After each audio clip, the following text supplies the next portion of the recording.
Hey everyone, who's ready for a stream?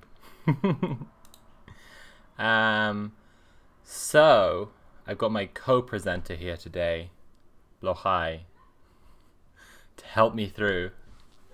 We're gonna play some more Resident Evil 2. How about that? We are halfway through Leon Kennedy's chaotic first day at work. I think we just entered the sewers. So this will be where things get interesting. Hello, Adequate Emily. Good to see you. Hello, Carrie Magic. Hey, Lawton HX. Hey, THTJB. Guy, welcome to the stream. Don't recognize you. New Hair Yenna. Don't recognize you. That's a nice palindromic name. That's good. Or is it? No, it's just nearly. Zumba Skunk. That's a good name. That sounds like a Pokemon. Daywo Blue. Lots of new people here today. That's cool. Karina Fitz. Welcome to the stream. Mizumitsi. Twoggle. Lorcan, of course.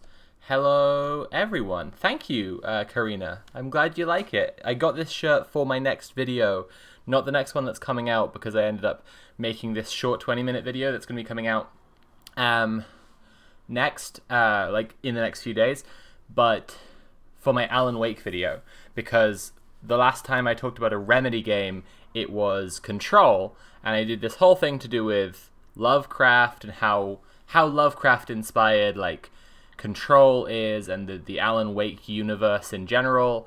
And I wanted to do a kind of similar presentation there. And if you remember that video, I wore this fantastic blue blazer, and so I got this and this skirt actually to go with the blue blazer, so it's a whole outfit, so that I'll do this kind of like post-transition updated version of the outfit, and I think that's quite fun. Okay, this light is too bright and it's making me too hot already. Not a good start. Right, I think we got to the sewer, so without any further ado, let's go see where we're up to. Remember, Adequate Emily says, fuck, you're so good at outfits. Thank you so much, Emily. I do my best. I truly do my best. I don't have all the budget in the world, but I think I've found quite a few good things at this point, which is nice. I actually need to move the camera back across, so I'm just gonna sort that out first. A friend of mine said I had a very good grasp of color theory, and I thought that was a very nice thing to say. I hope it's true. Not the lights making you hot, rawr. Well, thank you, Lorcan. Okay, before we begin, in case anyone is actually just new to this stream entirely, hello, I'm Sophie. Maybe you know me from YouTube, maybe you don't.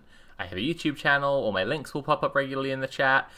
We'll go for about 4 hours. Halfway through, we'll take a little break because I need to go take some MILF pills. Everybody should get water, stretch their legs and stuff during that time. We're playing Resident Evil 2. Let's do it. Cool. And I fixed the sound delay thing. But I think I fixed that last time, actually. MILF pills. Hang on. You have MILF pills emote. You also have Blauhai emote. You can match to Blauhai as well. Okay. I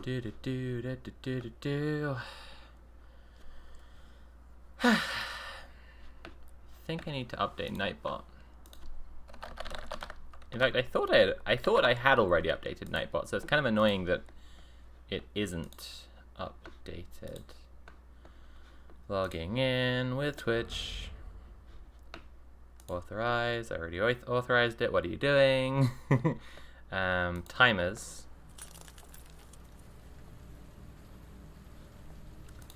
There it is. It is updated. It is updated. It's just not updated on the stream. That's so annoying. Huh. Interesting. I'm going to try just disabling it and enabling it again to see if that helps. Anyway. Butch Masculinity says, Hey Sophie, how are you? I am good, thank you, Butch. I am Doing well. I hoped to get more done today, and annoyingly, I had a bit of a BPD day, so, yeah, could be better, but it's fine. I'll get that stuff done tomorrow instead. That's fine. There's always more days for that. So I'm a bit behind on this Pokemon video that I was going to release, but I'll get it done tomorrow, and then it'll be fine. Okay.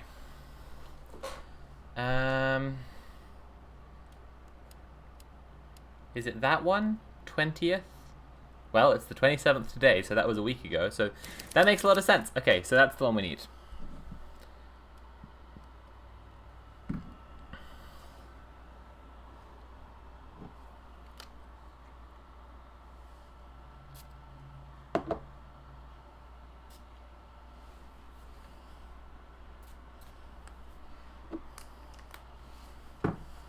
I put a hair clip around here somewhere.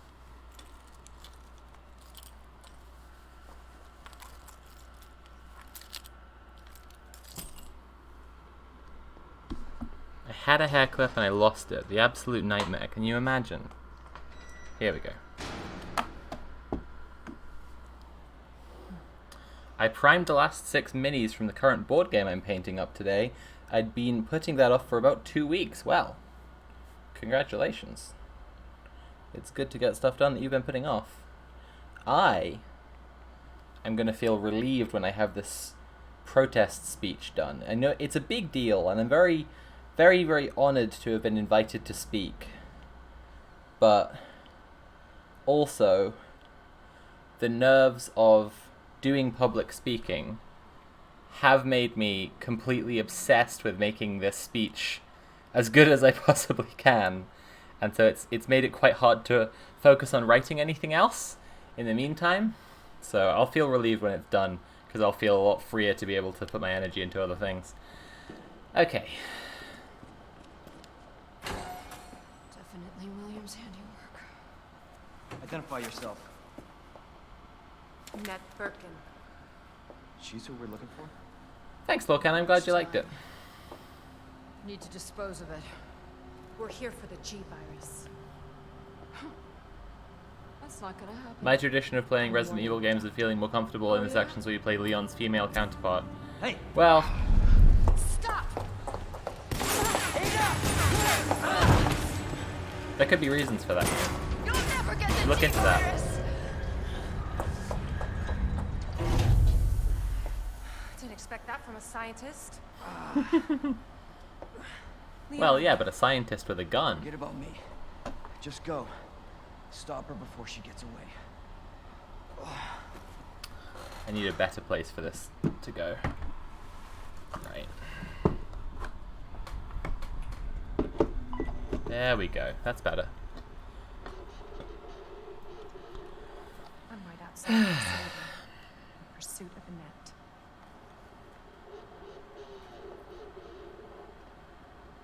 It's not on her. Beef Tony says that's one thing I did like about Resident Evil 6. I prefer playing Helena, honestly.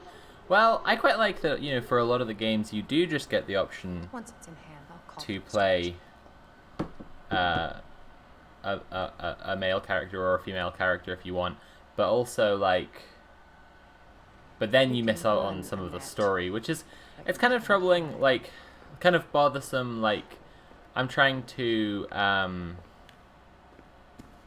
find a way to do this thing I've been talking about for a while, like playing all of the Resident Evil games in a row for a big charity stream, but I don't want to do like more than one run on any of them, even though I know that's missing out on the story, but like, well, you know, it's just annoying. Anyway.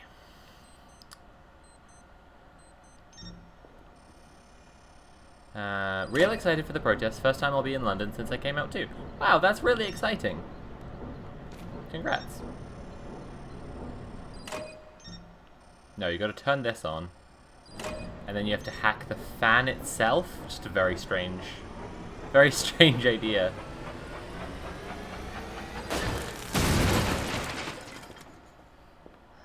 Candy from Thanks for subscribing, Carrot Clarinet, and thank you for gifting that subscription to Karina Fits.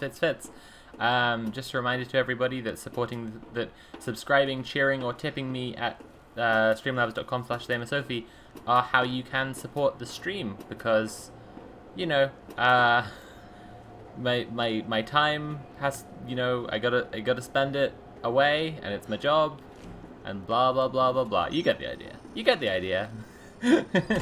Of course, if you want to support me a different way, there's also patreon.com/careerbits. Anyway, I'll stop the plugs for now.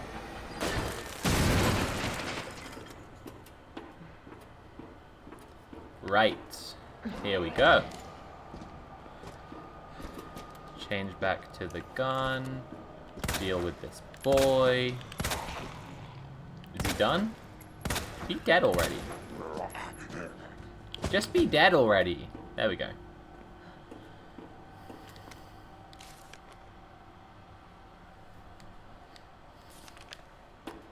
Okay.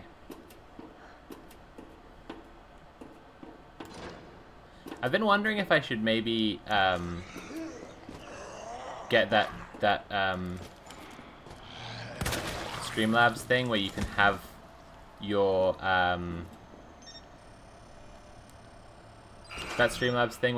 like your Twitch chat on screen, because I've been thinking about like the people who watch back the streams later, and it might be like, I don't know. If you're watching this stream back later on the archive channel and you particularly care about seeing what people are saying in chat, leave a comment, a strongly worded comment, and I will consider adding it to the visuals.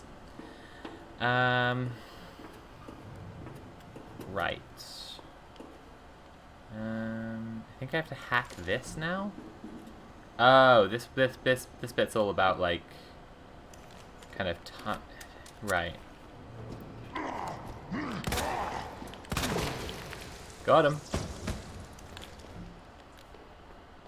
Commenting in chat, and I don't care about seeing what people comment in chat.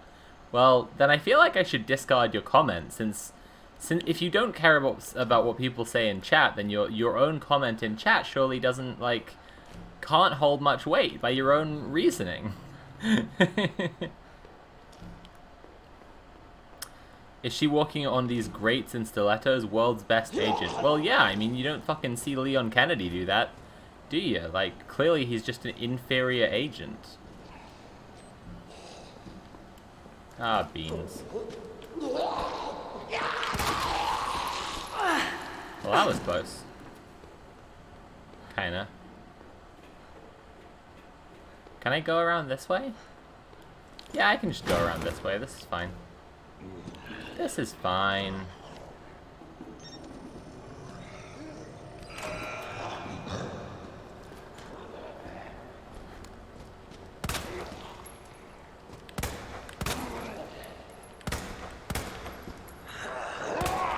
Oh no, my good aiming ran out.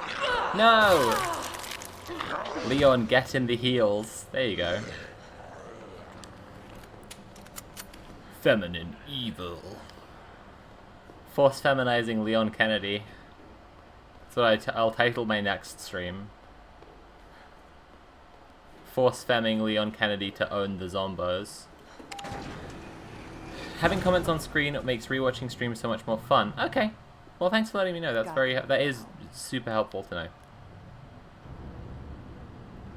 Always been good at running. It would take very little force. What, you think Leon is one of these eggs who's just like looking for any excuse to crack? Persistent bastard, aren't you? I made a tweet the other day that was like, "Hey, are you transgender?" And like I got about like just a bunch of DMs in response to it immediately, like I knew I would, frankly.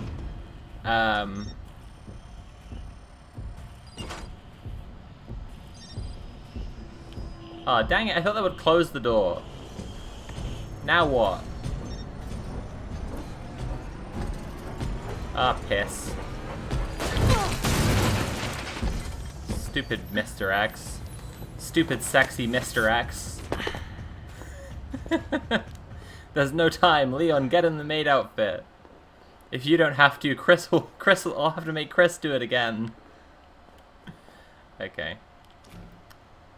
Ba boo da ba boop ba boop. Okay.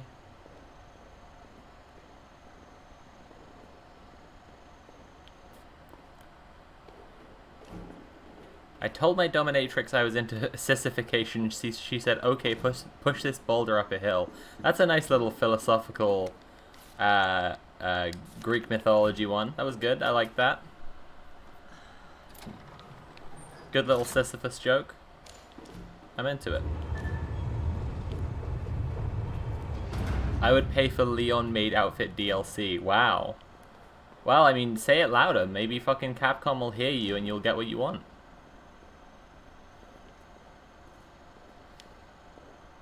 Maybe. After all, we do live in a society. Okay, and then you get the ID band. Got it. My biggest gripe about Yakuza Like a Dragon... Sorry. My biggest gripe about Yakuza Like a Dragon is the sex shop where you buy your weapons and armor has a prominent maid outfit but you can't buy it and make Ichiban wear it. Yeah, that is pretty atrocious, honestly. I'm not the only one after it. You realize that. And you won't die alone. Come on, just let me hack. Just let me hack. I'm a born hacker. Just let me. Just let me do that hacking. Come on. That's one. Okay.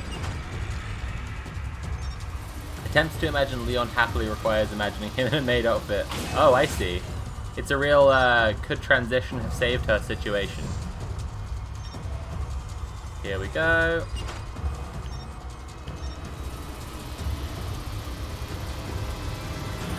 Easy peasy. Nice. Okay. So now...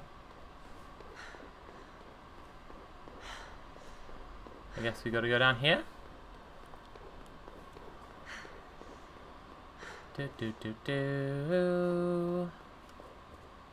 Oh no, this is where I came from. Okay. I'm not sure I've ever seen Leon Kennedy smiling. I've seen him do a very strained... just a...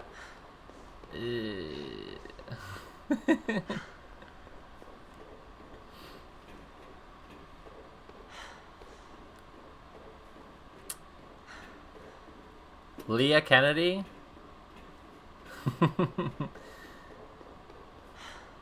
The thing about, like, joking about eggs who are, like, hyper ready to crack is you'll just be perceived by eggs who are hyper ready to crack while you're having that joke, and you end up just doing it for real. You're just like, Leah Kennedy. Someone's gonna be listening to that and they'll be like, whoa! Imagine being a girl. You know, fucking 6 months later, you get a Twitter DM. Visitor clearance confirmed.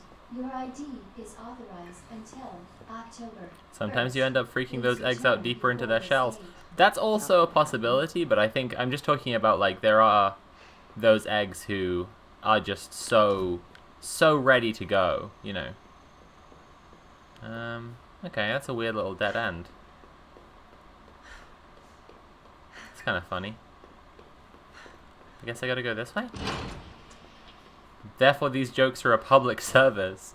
Yeah, well, that's what I mean about the other day when I tweeted, like, hey, are you transgender? Because I did know I'd literally get a bunch of DMs from people being like, oh, fuck, I realized I was transgender because of this tweet. Like, I didn't, like, no. I kind of, like, I was like, wouldn't it be funny if there were these eggs who were so, like, ready to crack that a tweet would do it? And then I just tested my, I kind of just tested my hypothesis, as it were. And, yeah, I guess they were. They were after all. I think this framing's kind of weird. No, that way more. Like this? That's good. Although I should really put the camera back across now, because I'm on this side. Okay, I think that's better. Sarah CJ says 80% of all my friends online were trans since I was a teenager, and yet I didn't crack until 39. Why? That's annoying. I feel very conflicted because like my hairline started receding when I was like 14. So to have saved my hairline, I would have needed to transition in high school, and I'm really glad I didn't because that would have been a fucking nightmare. And from everyone who I've talked to about like high school as a trans person, it's a fucking ordeal, and you know, fucking sucks. But like, I wish I had a better hairline. That's all. That's the whole point of this this anecdote. Ada? Damn it. To be fair, everything else as a trans person is a fucking ordeal. That's not true. Being trans sucks? No, it doesn't. Ada? Where are you? Hang on. You get to be your authentic self. Figure out who you are. Recognize yourself in the mirror. You get more happiness and more energy than you ever thought was possible. Your body starts changing in way more ways than you even thought were possible when you fucking start medical transition. And that's just a magical experience, right? Everything, you get to pick your own name. Everything about being trans is fantastic. Cis people suck. Everything about being trans is incredible, except cis people. That's it. You get to do literal witchcraft on yourself. Literally. You get to just transform your body. It's incredible. It's amazing. It's such a cool thing. It really, really rocks. Being trans made me want to live again, says Mizumitsu. Exactly. Being trans is amazing, and like realizing you're trans and transitioning is such an incredible time. And it's literally just the cis people who are the problem. It's literally just the cis people. Right. Back to this. Being trans rules. The only bad thing about being trans is cis people.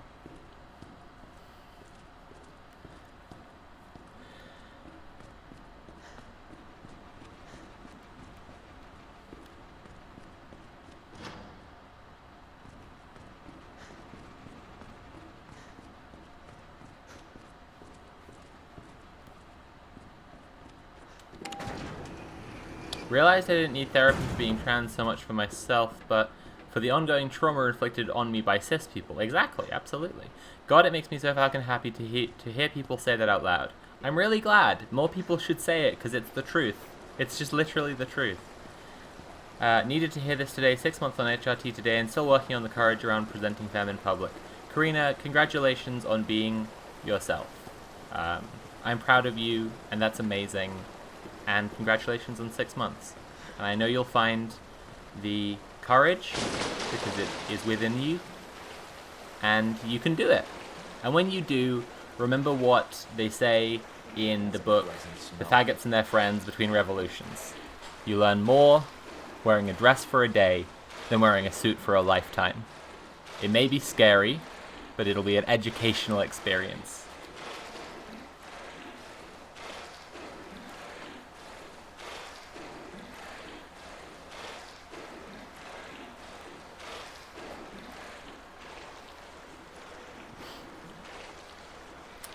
Okay, here we go.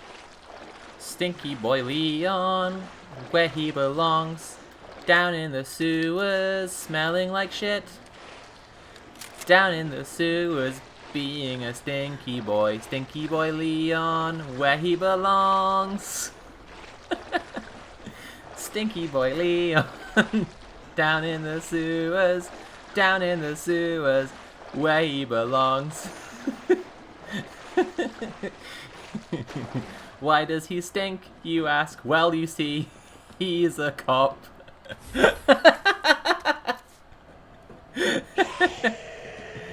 Oh, jeez. 1v1 me, scrub.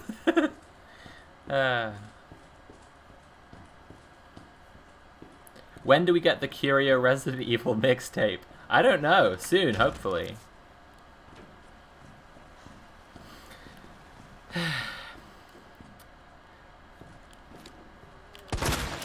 Look, I don't want to spend loads of time talking about Buck Angel. A bunch of people have rightly pointed out that, like, everyone spent a lot more time talking about Buck Angel and about his bigotry than is appropriate or necessary, because he sucks. He's just a shitty guy and a bigot, and he does hate trans people. I will say this. As you probably all know, because you probably all seen my Matrix video, the character of Cypher, who betrays the heroes for the agents, was originally based on Ronald Reagan. That's why he's called, his last name is literally Reagan. No one ever accused the Wachowskis of being subtle, but the character works really, really well as a comparison to people like Buck Angel. When Cypher is about to unplug Neo in the Matrix,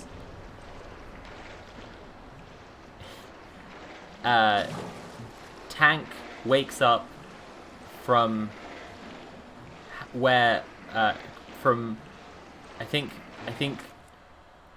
he shot him, maybe he stabbed him, from where Cypher thought that he disposed of Tank, and Cypher says, "I don't believe it." Tank says, believe it or not, you son of a bitch, you're still gonna burn." And that's it. That's just it.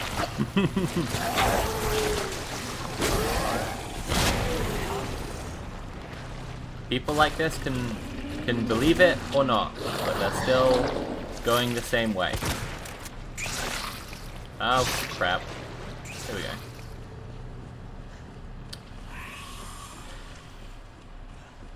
And then Tank lasers the fuck out of him. Exactly, that's right. That's right. Believe it or not, you son of a bitch, you're still gonna burn. Interesting.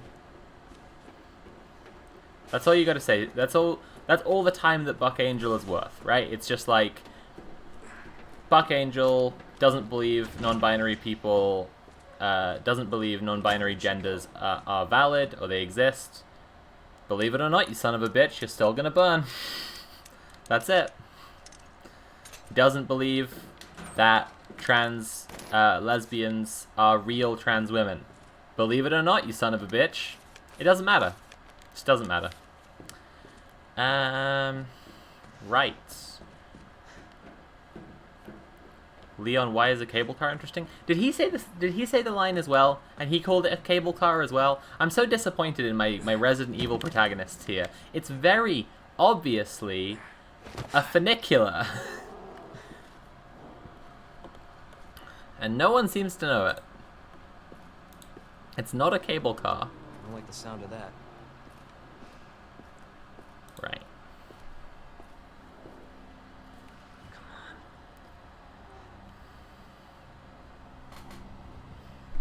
on. Ada.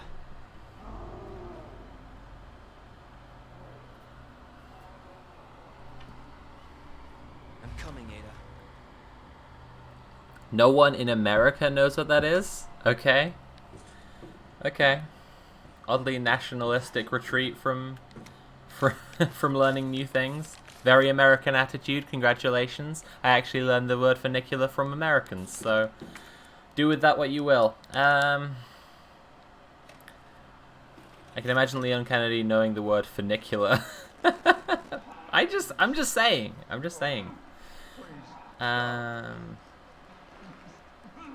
What was I just saying? Dang. Oh, I will expand on the bigotry itself a little more. The autogynephilia thing that Blanchard developed, this nonsense about, like, men who just want to imagine themselves as women as a fetish and not real trans people. This stuff, this nonsense that's been debunked and is just gibberish and comes from a creep who shouldn't be listened to in the first place.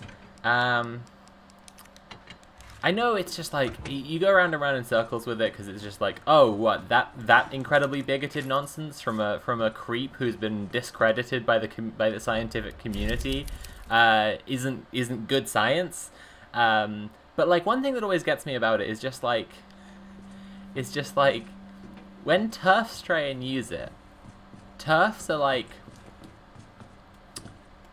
like always fear-mongering about women and little girls in single-sex spaces having to be exposed to a hairy man's big penis or whatever. And it's like, well, they also push the autogynephile thing, right? And so, like, the thing that they're claiming about trans women, or as you know, as autogynephilia would have it, like fake trans women or whatever, is that like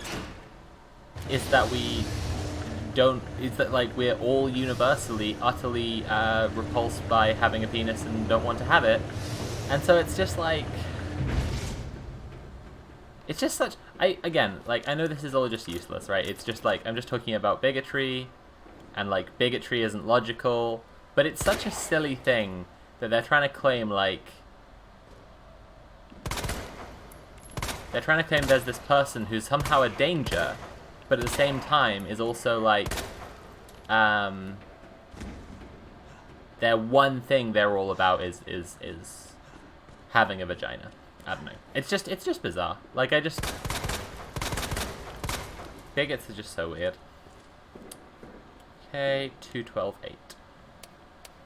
I have to say that one out loud because oh shit, I forgot it. I wasn't counting. I have to say that one out loud because I don't bother to remember that one in my head because it's written on the side here. So I'm learning it newly every single time.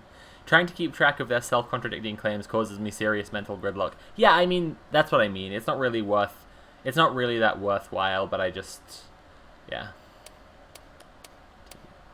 4, 5, 6, 7, 8, 9, 10, 11, 12, 1, 2, 3, 4, 5, 6, 7, 8.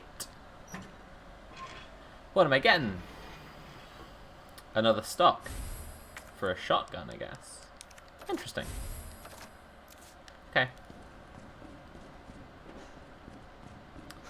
I think the tool I need is going to be over here. Worth noting that Whispers in Sense8 is basically Ray Blanchard because nobody accused the Wachowskis of being his idol. Yeah, it's funny, isn't it? They just really, like, they really love to just lay everything right out in the open like that. I love it, anyway. Isn't there some theory that Cypher is a fantasy representation of Buck Angel too? Might have heard that somewhere, but it totally checks out. Either you're referencing my Matrix video, or you need to go watch my Matrix video. Anyway, he's not an intentional representation of Buck Angel. My point is just that the character lines up.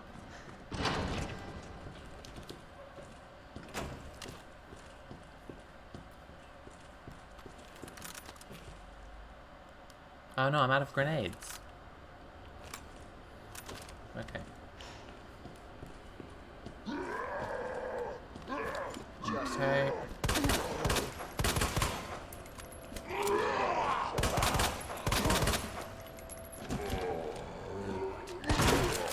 Got him.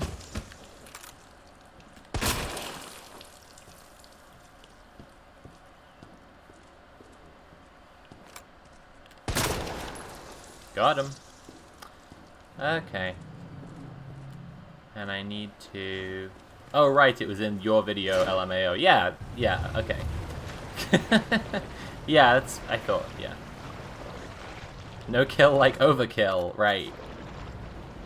Why kill when you can overkill? You wouldn't want to underkill.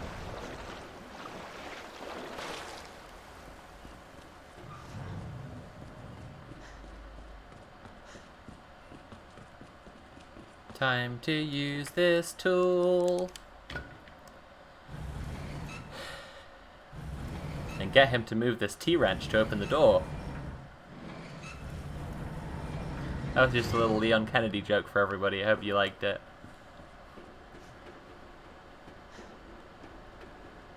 Leon the stinky boy, down where he... Oh god. Okay.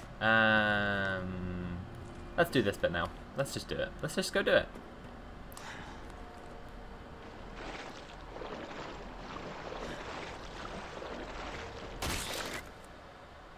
I'm pretty open conversationally, by the way, in case, again, there are people who are newish to my streams. I'm happy to chat about any of my videos.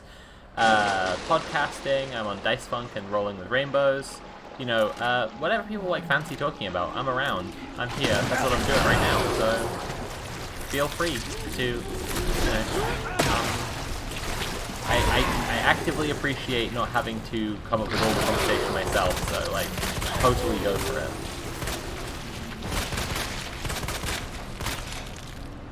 Come on, Leon. You get it. Kiss! Leon, you let me down! Ah, we got it. It's fine. Never mind, everyone. It turns out it's fine. Do you have any strong opinions on bees? I think they're great. We need more of them. I think we should have as many bees as possible.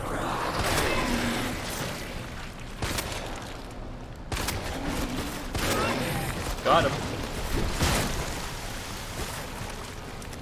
Wait, is he not dead? Is he not dead? Are you fucking kidding me right now? This is my reaction to the zombie apocalypse. I'm like, wait, you're not dead? What the fuck, bro? That's fucked up. What do you mean he's not dead? Oh, for fuck's sake, these fucking things. No, Leon, reload faster, you fucker! Oh god! There it is. Sophie, do you have any thoughts on the hashtag #LetVenterNut movement? I have not heard of this movement before, but it has my full support. If medical science or magic can find a way to let Bozog's nut, I fully support it. I say some people will be afraid of this movement, some people will try to stop it. I say this is what progress looks like, and those bigots can just get used to it. Bozogs have as much of a right to nut as everybody else. Sophie, did you hear about the Blizzard walkout? They haven't agreed to unionize at this time, but they're doing a general strike, and it's inspiring to see. So what they should do, really serious talk, is they should lock their bosses and managers entirely out of the business. They should wipe all of the work that they can, seize hold of it, seize the means, right? Just take it all. And they should fucking change all the passwords. They should just literally, as much as they possibly can, just lock those fuckers out of their own company. Because that's what they deserve. I'm just gonna use one of these, because I think I need the extra slots right now. Okay. So now the problem is, I need to actually leave that open. Shit! I need to reopen this one. I completely agree, Bobby Kotick should be locked in the basement, yes. Bobby Kotick is a fucking piece of shit and shouldn't get to feel safe going outside. Like, what a fucking scumbag. That guy should be harassed in public and renowned as a piece of shit who people avoid in their private lives and cause as much grief to as possible in public, in my opinion. In my personal opinion, not encouraging others towards actions. Those are just my own individual sentimental views.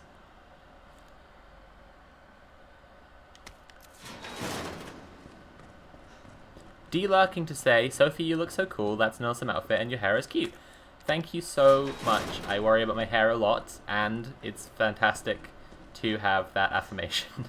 I said the other day that compliments to my hair add 5 years to my life expectancy. I worry about it a lot. Thank you for saying.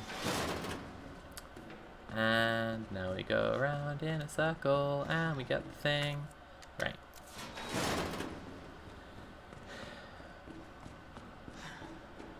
There we go.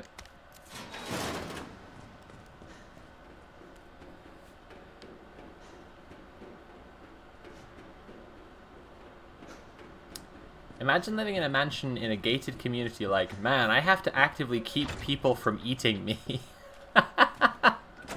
Right. You must just view the outside world like fucking, well, like this, like Resident Evil, right? You must just view it like the zombie apocalypse, except instead of zombies, it's just the pores. What a fucking evil man. Fucking disgusting scumbag. Yeah, so not only should they walk out, not only should they unionize, I fully support, and I believe it is their moral duty to steal everything they can from the company. Steal physical computers, steal code, take everything. Because they made it, they created the value, and they're being treated like utter shit. They should do everything they can to just take it all. I'm so serious about this.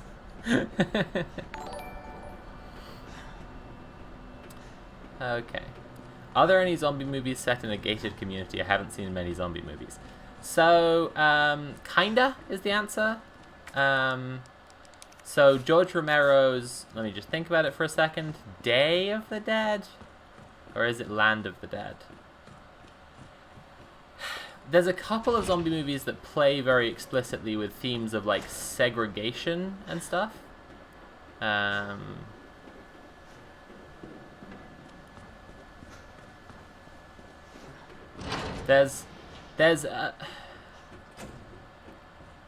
So Romero made Night of the Living Dead, right? Which wasn't meant to have an African-American protagonist, until, I forget the actor's name, was cast. And, let me just check the order here. It's Rook and Knight, same wall. Bishop and Queen aren't next to each other. Queen and Rook are opposite. Okay, so it's actually Queen here. Queen here. There we go. So there's an obvious theme that's, like, although arguably quite unintentional in the original work, and then Dawn of the Dead, like, Romero has said isn't meant to be about consumerism, but, like, it's set in a fucking mall. Like, you're fooling no one.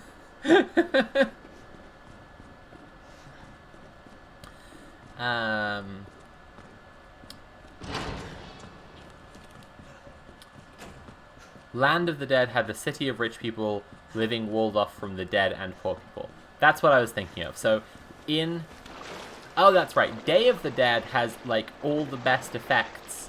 Day of the Dead is, like, the most.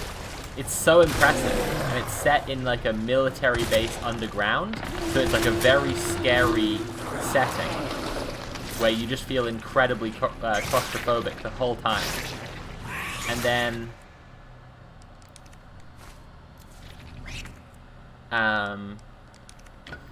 Land of the Dead, I saw your Matrix videos and I disagree about the transgenderistic interpretation at Dama Sophie. Can I come on stream to debate? Interesting question. You've now been banned, so I hope you enjoy that. Have a nice life. Bye-bye. Anyway, so,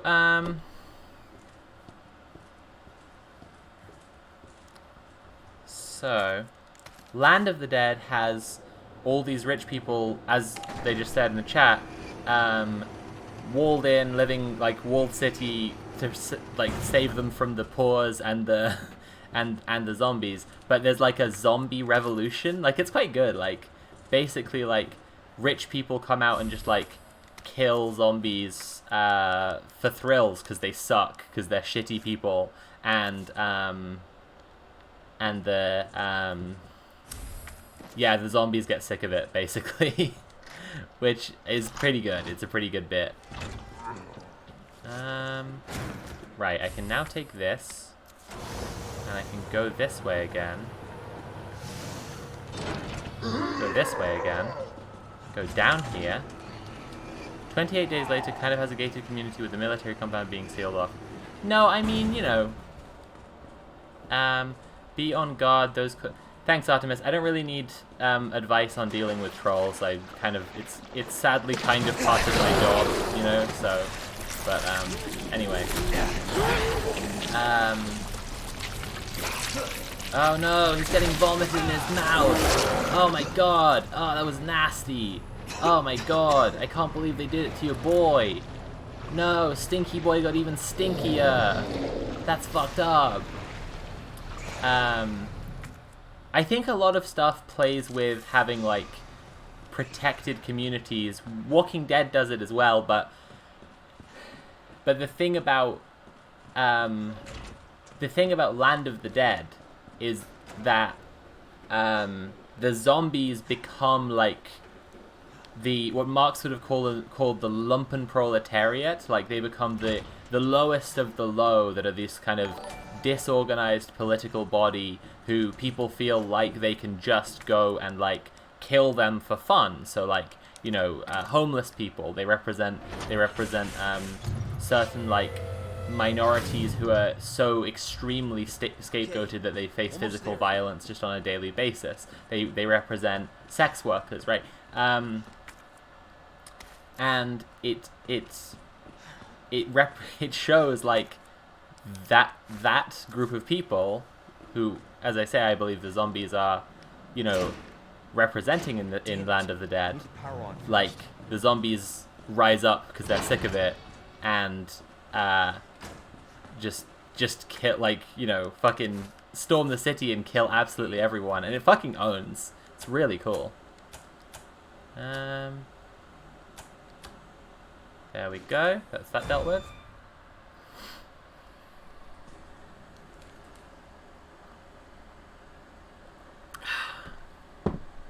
Warm Bodies has a gated suburban coded community in their zombie apocalypse. Right. Low key under the impression the Purge series is just the lowest common denominator take on gated communities. Anyone seen those films? I've seen the Purge films. I quite like them, honestly. Like, they're not what I'd call good. They're not what I'd encourage anyone else to watch, and I wouldn't agree with the take where anyone else was calling them good exactly either, but they are really interesting. The first one I think does the least, and I think it was H Bomber Guy who had a take which was like the first Purge film had to prove the concept of the Purge, right? Like, it had to get people to understand what the Purge is meant to be about before it could, like, do its plot, and that's why kind of it's reviewed the worst. But it's not just that it like is reviewed the worst because of that and because people weren't used to it. It's also just like a less good film, and it does less with that point because it's still establishing it, in my opinion. Like, it just doesn't really go for it like later ones do. Like Election Year or Election Day or whatever it's called. I think it's Election Year. Like, you kind of think is just going to be this like kind of Hillary Trump thing, and it is. Like I say, they're not good, but it also has like it establishes the lore of the world that basically like the National Rifle Association took over America in a fascist coup, and you know, like, the people in charge of the National Rifle Association became known as like the new founding fathers, which is like really fucked, and like paints a very like Handmaid's Tale-esque, almost, you know, Gilead-like approach, like, you know, kind of dystopian future, and that's really fucking interesting. So like I say, the politics is really, really, really there in the later ones. The first one is just like, here they are, they live in a gated community. The guys who sell the security systems make the most money out of anybody. They get terrorized by bored rich kids. Then they get attacked by their neighbors because their neighbors are jealous of how rich they are.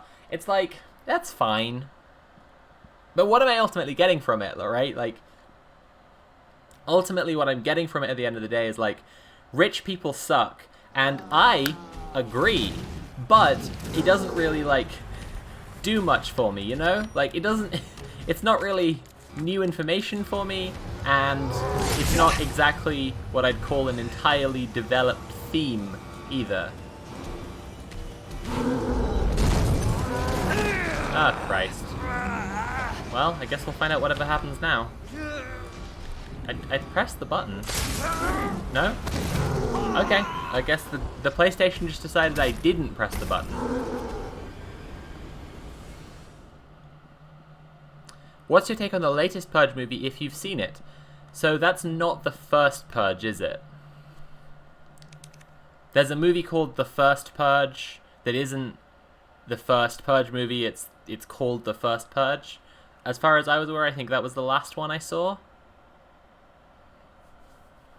If there's a more recent one. Thought Slime had the take that they were pretty cool but too liberal. I wouldn't, like... So, the Forever Purge is the latest one. No, I haven't seen that one. Oh, Christ. I can usually do this guy really easily, and I cannot... I can't get it together today. I don't know why not. Come get me, big boy. Oh, Christ. Run, Leon, run! Oh, no. Oh, no. No, I haven't seen the Forever Purge. I haven't seen that one yet. Forever Purge is just how I play New Vegas? Well, you're probably missing out on New Vegas then, bud. I gotta be honest. I haven't seen Forever Purge, but I'm guessing. Yeah, okay. Well, those are my takes on the Purge movies. Oh, no, I was gonna say... Mildred's video about the Purge movies is pretty good. But they also said that they thought that, like, a bunch of stuff was kind of unintentional. And while I do agree that, like, you shouldn't idolize, you know, random screenwriters or whatever and assume that they have, like, hyper-based communist politics, all that stuff about, like, the National Rifle Association doing a fascist coup and that being, like, the basic premise of the series is pretty cool, and it's very, very intentional. So I would say, like, they're at least very much aware of the... Hey, Sam. They're at least very, very much aware of the extremely fascist underpinnings of institutions that are seen as normal in America.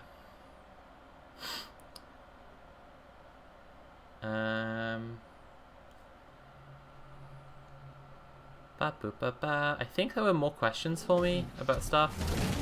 I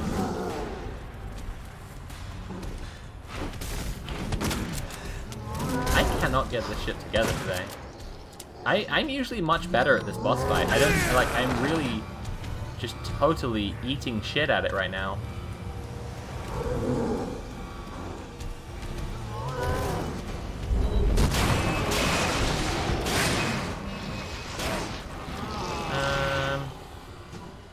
Okay, I can't see any of the questions people were asking.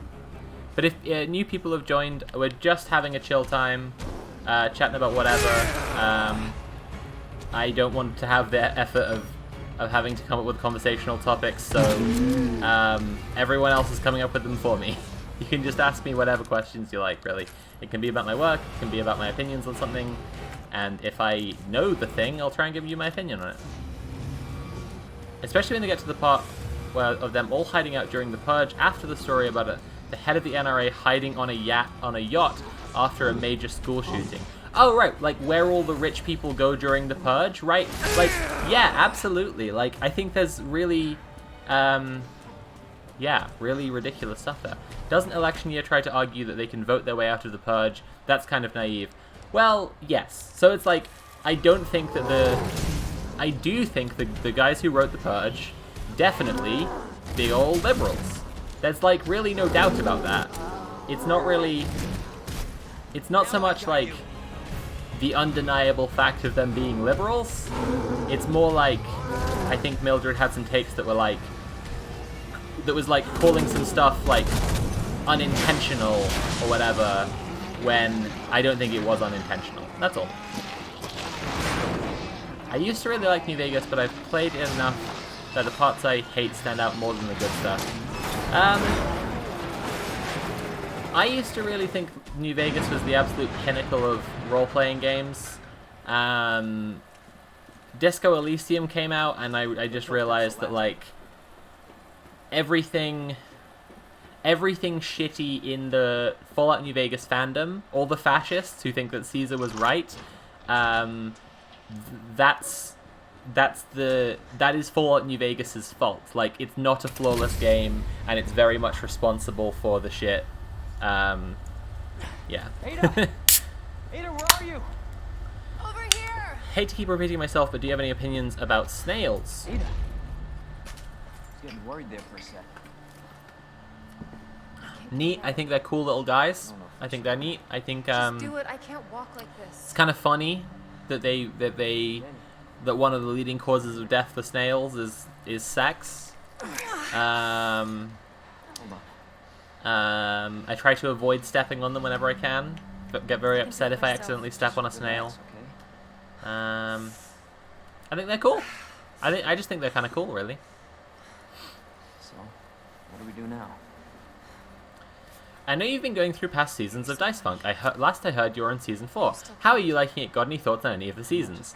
So I am in awe of Austin's DMing skill. He is a truly, truly incredibly talented DM, and I hope I can do as good a job on Rolling with Rainbows. I hope I can do half as good a job as him. Realize we were keeping score. I think season 4, Grab my shoulder. it really stood out to me, Just trying to help. like, how much he had given everyone, like, a layup for, like, let's talk about revolution, and then, like, Umbrella's lab. the discussion everyone ended up having Net let it slip. sucked and was disappointing to me. I think I can fit it in my schedule. There was a lot of discussion Come on. We got work to do. about how to Yes, ma'am. create a bloodless revolution, and that's not a thing.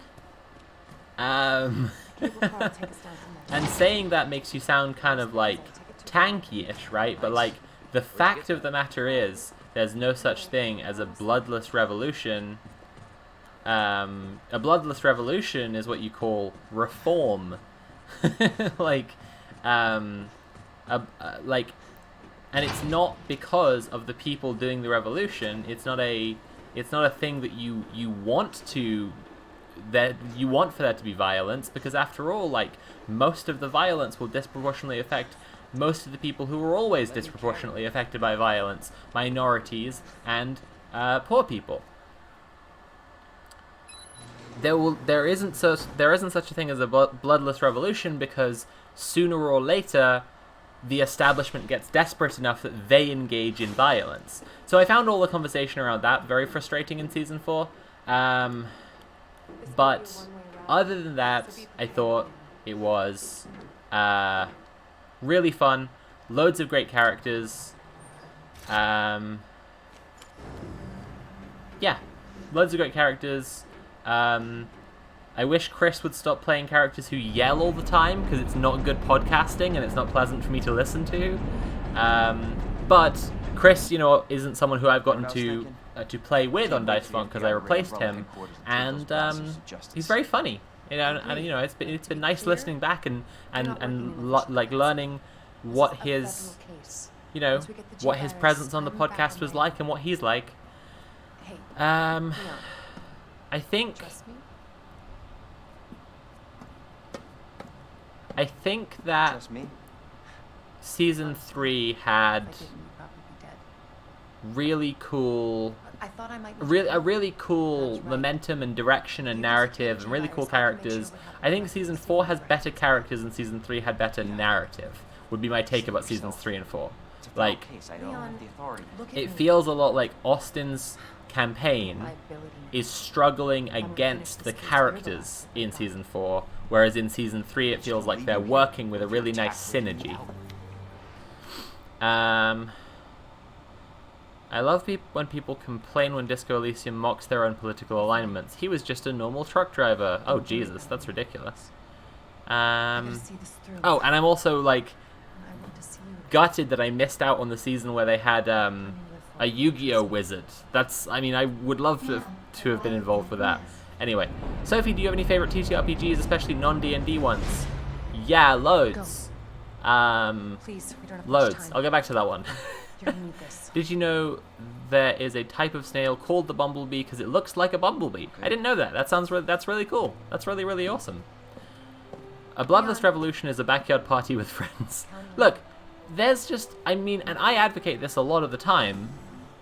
The revolution is lots of little things all of us can do all of the time. The revolution is meeting your neighbors and talking to them about how much your landlord sucks, right? The revolution is lots and lots and lots of things, and yeah, it doesn't have to be like the focus on the violent conflict of revolution is unhelpful, just really, really unhelpful, but also pretending like you can have such a thing as a completely bloodless revolution, also unhelpful. Stand clear until the doors are For your safety, stand clear until the doors are fully open. So, favorite TTRPGs. I really like Monster of the Week because I really love Monster of the Week shows, so it's really fun to emulate that. And I have a long-running campaign with some friends. I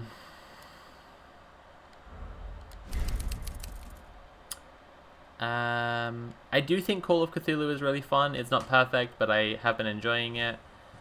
I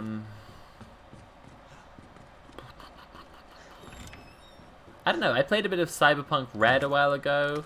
Nat and Ash and I were doing a thing called what was it called? Shandy and Pepsi Save the World, I think, and that was a really fun little thing that we were doing, and we had to stop it when Ash moved out, which was a real bummer. But Cyberpunk is a pretty fun system as well. I would say probably Monster of the Week might be my favorite system, but that might just be because I've got literally the most hours playing it because I have this like long ongoing group with some friends. Anyway, have your Zack Snyder opinions changed at all? Yes, I will talk about those in a minute. Just trying to catch up with the chat. Wanted to say a while, your coming out video is one of the most beautiful videos I've seen on YouTube. It's so open and honest and genuine, it brings me to tears every time. Sorry to repost, but I wanted to be sure you saw. Thank you for saying. I get a lot of messages like that literally every day, but like it's I'm really glad that it was so moving to you, and that's why I made it, so I'm really glad. Cutting out the state from the ground up, doing small work the compounds until the status quo becomes obsolete. Yeah, lots of changes that you can do that overthrow the hegemonic culture and weaken the establishment in other ways beyond the material. Like, that's the thing that is kind of lacking in some like kind of crusty Marxists, is that you do actually have some things that are beyond material, because we do live in the hyper real rather than the real, and like you have to acknowledge the world of imagination, you have to acknowledge the world of ideology. It really, really matters. Can you imagine how irritating that door would be for the receptionist? Yeah, absolutely. What's your shark companion's name again? I love them. Very polite. They are called Blauhai, and they are from IKEA. And there is actually an emote if you want to subscribe. There is a Blauhai emote. Found any new faves doing Rolling with Rainbows? Not yet, but we're going to be trying Hardwired Island soon, and I'm really hopeful about that being a new favorite, honestly. The official Dungeons & Dragons rule set has expanded materials, have a lot of baggage, but I like playing the heavily homebrewed version that I run. Yeah, I mean, yeah. Dungeons & Dragons can really be expanded to do a lot, and that's what's so good about it. Okay. Okay. Shit. Oh no, a cop.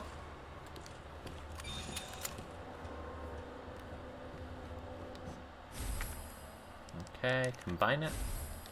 Beautiful.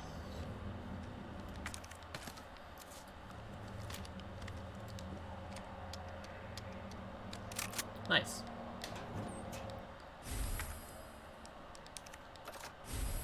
Interesting. I enjoy heavily homebrewed D&D, but my D&D campaigns tend to be intentionally vivisect the assumption of D&D. Right. So...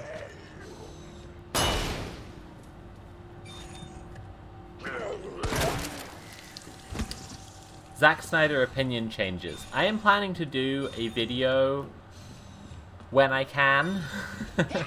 I'll get to it, I hope, because I think it'll be an interesting video about the ways that my opinions have changed about Zack Snyder since I made a video about Zack Snyder. Dr. Lee, your presence is urgently requested. I don't think he's a libertarian capitalist, an ANCAP, as I portrayed in the video, and that is the biggest thing I would change if I was making my video over. I think that his films portray a very nasty and spiteful ideology, and that's what is actually communicated to people, but I don't think that analyzing what the man himself believes is useful to anyone, and I wish that I had not talked that way in the video like I knew his actual exact politics. I think he might have very confused politics, because every impression I've gotten from him in interviews is that he's kind of not the most doesn't seem to understand ideology and politics very well. However, Army of the Dead came out recently, and it's hard to go calling the guy a conservative when Army of the Dead has them kidnapping an ICE agent and feeding him to zombies. That's pretty cool, and shows that he, is a human being who can see what's going on in America. I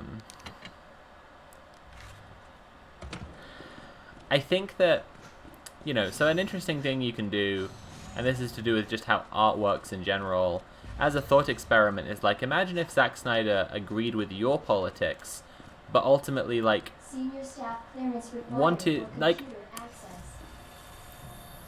wasn't good at communicating them, right? If you believe Zack Snyder isn't very good at communicating his ideas, basically, right? If you because that's what I believe. I believe that his films are very confusing to people, and the people who often like them the most are getting some of the shittiest possible messages out of them, and that's the point that I was trying to get at in the video.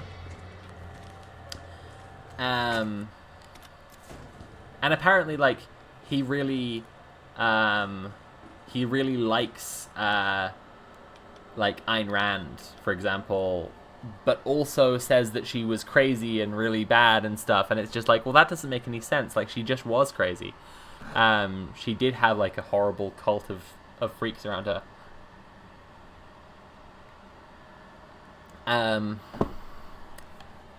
Can I remember any of this? It's like this, this, this. Damn it.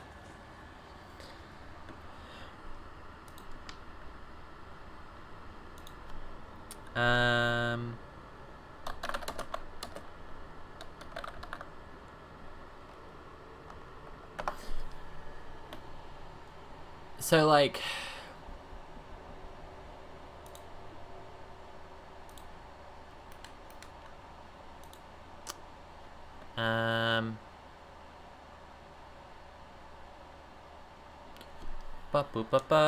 I'm just looking them up now because I'm bored of going back and forth with this stuff. Soz. What? Where am I missing that from?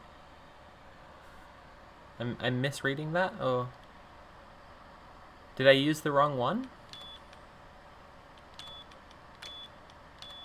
Oh, it's that one. Okay.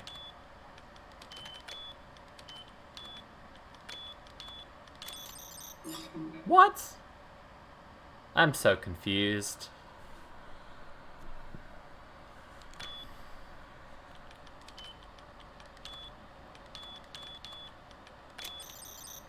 Okay, that is one. That's the one I was trying to do in the first place.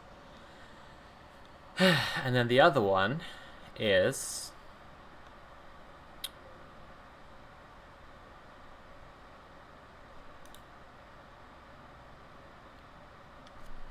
like this. This. No, it's not that. Nope. That's not it. This.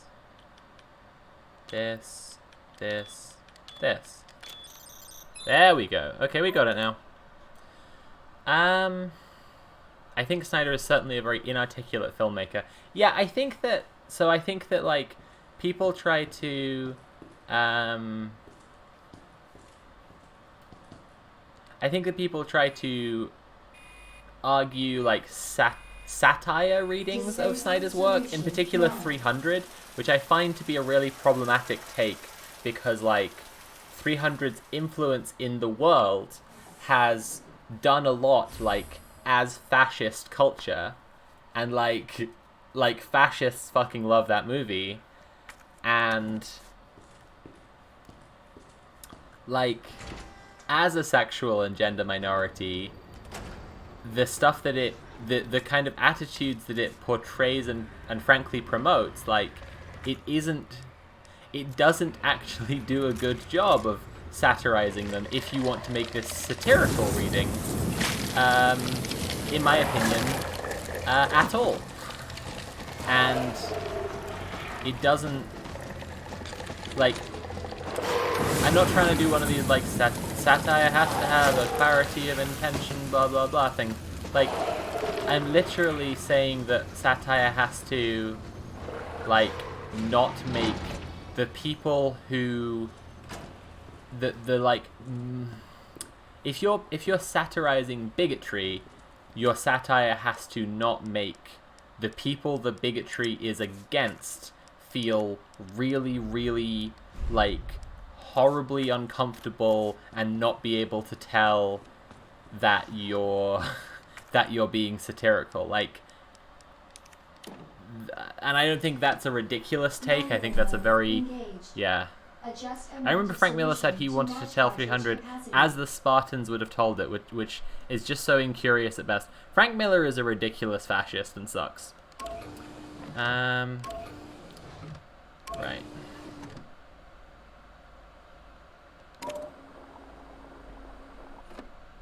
Let's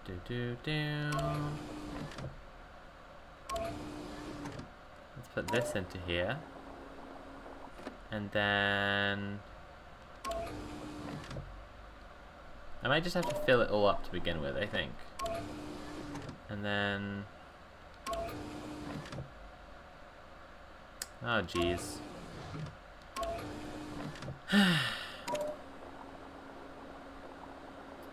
I don't think that... I think that Zack Snyder's politics are very just like normal, basically. And like that's a very like as in what most people think. I think he thinks what most people think about stuff. Like, you know, it's cool that he made a scene where like they you know, sacrifice an ice agent to the zombies. That's cool. I think that he... How to say this best? I think that most people... I think that practically all people in the world want a world where everyone is nice and everyone has what they need as much as possible. And I think that not a lot of people have thought hard about how to get there. And I think that the majority of people who thought hard about how to get there have gone in the wrong direction. Otherwise, we would just all be going in the right direction. And we wouldn't have any conservatives. I don't think Zack Snyder... Like, this is the thing. Fundamentally, this is the most simple way I can explain how my opinions about Zack Snyder have changed. I thought that he is someone who had thought about how to get to a better world and had gone horribly wrong. And now I think that he's someone who just hasn't really thought about it very well or very sensibly. That's basically it. Anyway, just scrolling to see if there are more questions. I think your video did a fine enough job separating the messages his movies send from the man himself, but I understand having regrets about not being clearer. I have that with some of my videos. Well, I said that. I said he is an Ayn Rand libertarian. I said those words. And that's specifically what I'm referring to. I wish I hadn't said that, you know? Like, that's basically it. Like, I just basically wish I hadn't said that sentence. I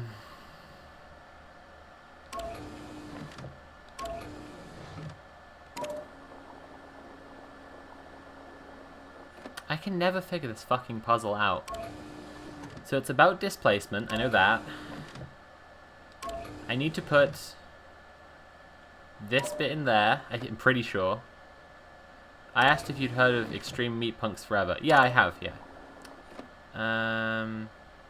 No, I've gone the wrong way again. No, this sucks. Okay. Put that back into there.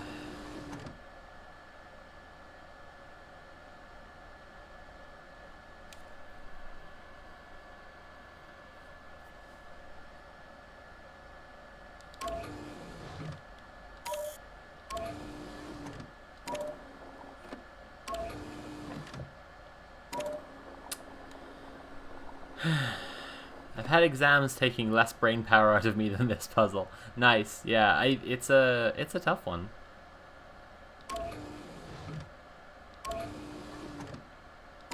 That will make it like equal in these two. Yeah, okay.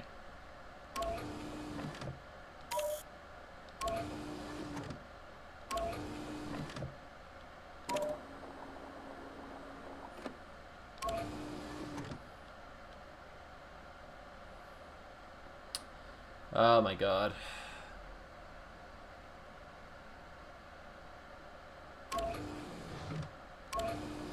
Would this theoretical director's cut of the Snyder vid be in all black and white? I think you were toying around with that last time you talked about it. I've joked about that for sure. Is this Tower of Hanoi? Well, it kind of is, isn't it? But the problem is that it's using displacement is the kind of crucial difference. Very annoying.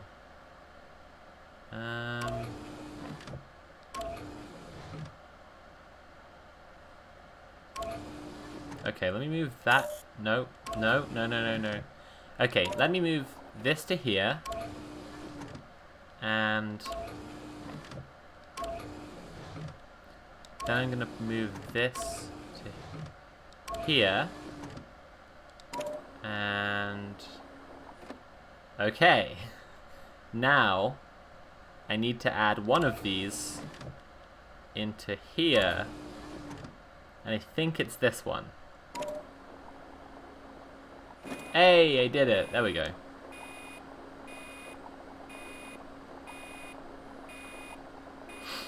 There we go. It didn't actually take that long in the end.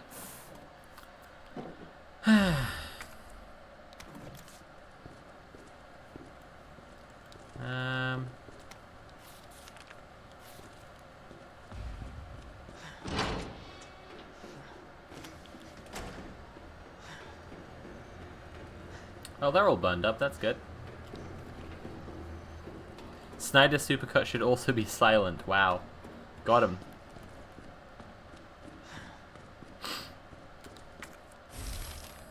I really, really hated the scene of, what the fuck is he called? Who cares? The Joker.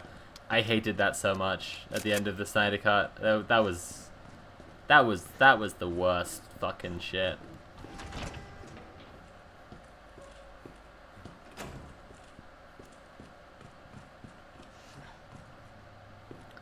Just like weird homophobic Joker. Like, yeah, awful.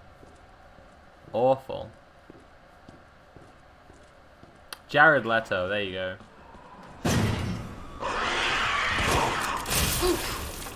Bad actor, stupid name.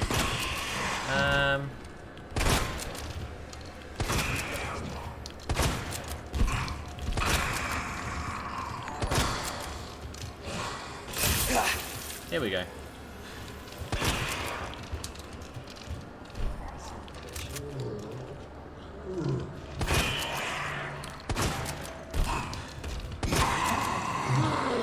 Oh, fuck! Oh, they snuck up on me! It did give James Stephanie Sterling the perfect visual aid for Jesus fucking Christ. That is true, and I do appreciate that at least. Steph is, very funny, and I really appreciate the, like, ongoing visual gags that they have. And Jesus fucking Christ with the Joker with the thorn crown is very, very good.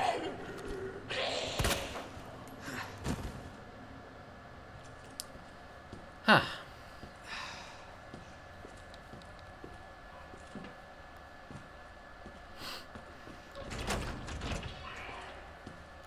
Oh, when the Joker is the Iranian ambassador, so he has diplomatic immunity from having killed Robin. Yeah, that's fucked. Like, it's so literally just like such absurd American imperialist propaganda. Like, he's like the old Iran is the biggest exporter of terrorism thing, but in a fucking Batman comic. Like, unbelievable. The fucking depths they will sink to try and push, like, American propaganda. We're not the bad guys. They're the bad guys. They hired the Joker in a comic we wrote.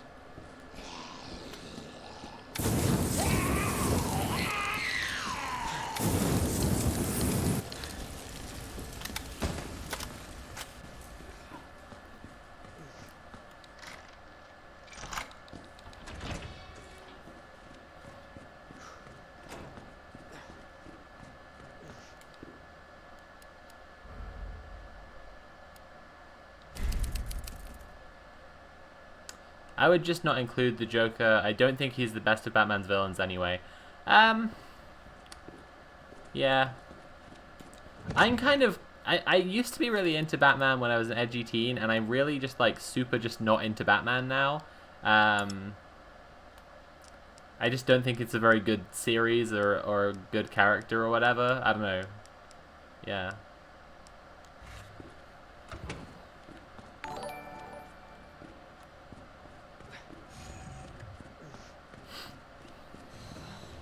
I really liked Jack Saint's recent, or like one of his most recent things. I know he hasn't made videos in a while, but like it is one of his most recent videos, and it's about how Jared Leto's Joker is actually the perfect Joker because he's an obnoxious, cringe loser, and that's what people who think they're the Joker and idolize the Joker and identify with the Joker are, and therefore that is what the Joker would be like. And even though he's the most hated Joker, he's the most accurate Joker. And I think that's a pretty good take, honestly. So, like, as much as I don't like seeing the Joker, like, you know, just random homophobia being added into a movie by, you know, not gay people making the movie, I do, from that angle, from that approach to the take of the character, I think it's kind of funny. Like, yeah, it's the Joker being a shitty guy who sucks. Yeah.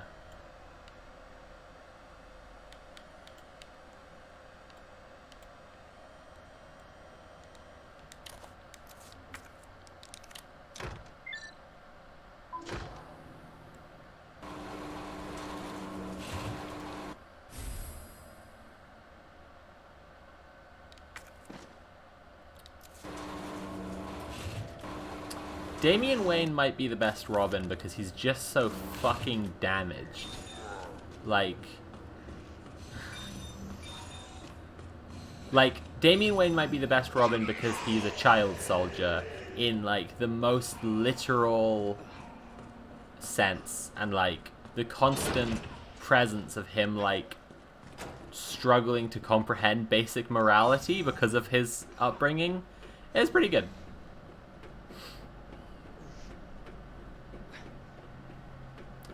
Speaking of Batman hot takes, is there a way to access your Batman comics stream again? Because that ruled. Oh, you meant when I was reading through The Dark Knight and showing everyone that it was very fascist? No. That stream is gone, but I'm glad you enjoyed it. The son Batman always thought he wanted. Yeah, and that's what's really fun about the Grant Morrison Batman and Robin comics, where Dick Grayson is Batman and Damian Wayne is Robin, is that Dick Grayson represents an era of Batman comics where they wanted to pretend like you could make child soldiers and it would be no big deal. And they could be like wholesome fun guys. And he's not just dealing with the baggage of his father figure having died, but he's also having to deal with this little shithead child soldier who's that guy's literal son, even though Dick Grayson is way more of a son in a you know, like, emotional sense or whatever. Yeah, I just think that's a really cool run of comics. Grant Morrison, they did a great job with those. I guess I would actually, now that I've talked about it a little bit and I'm showing my fondness for those comics in particular, I will say this. I don't think Batman is a bad character. I think Bruce Wayne is a bad character. I think Bruce Wayne sucks and should be abandoned by the series entirely. Because I think Dick Grayson is fucking great. And when Dick Grayson was Batman for a little bit, that ruled. I just really don't like Bruce Wayne.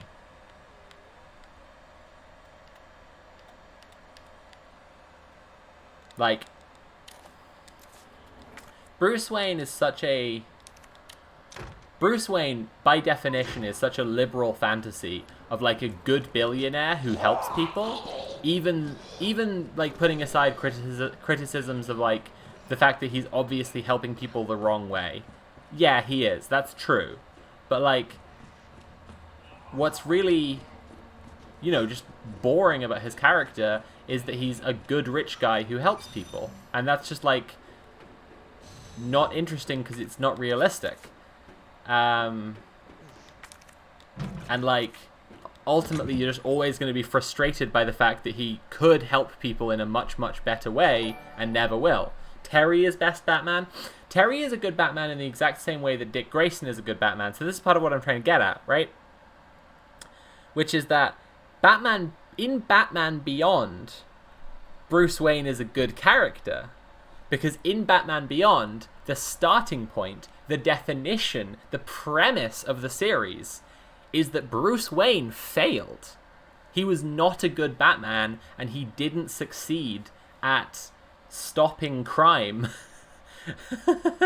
As if that was a thing he was ever going to do, right? And that's a really cool place to start your series from.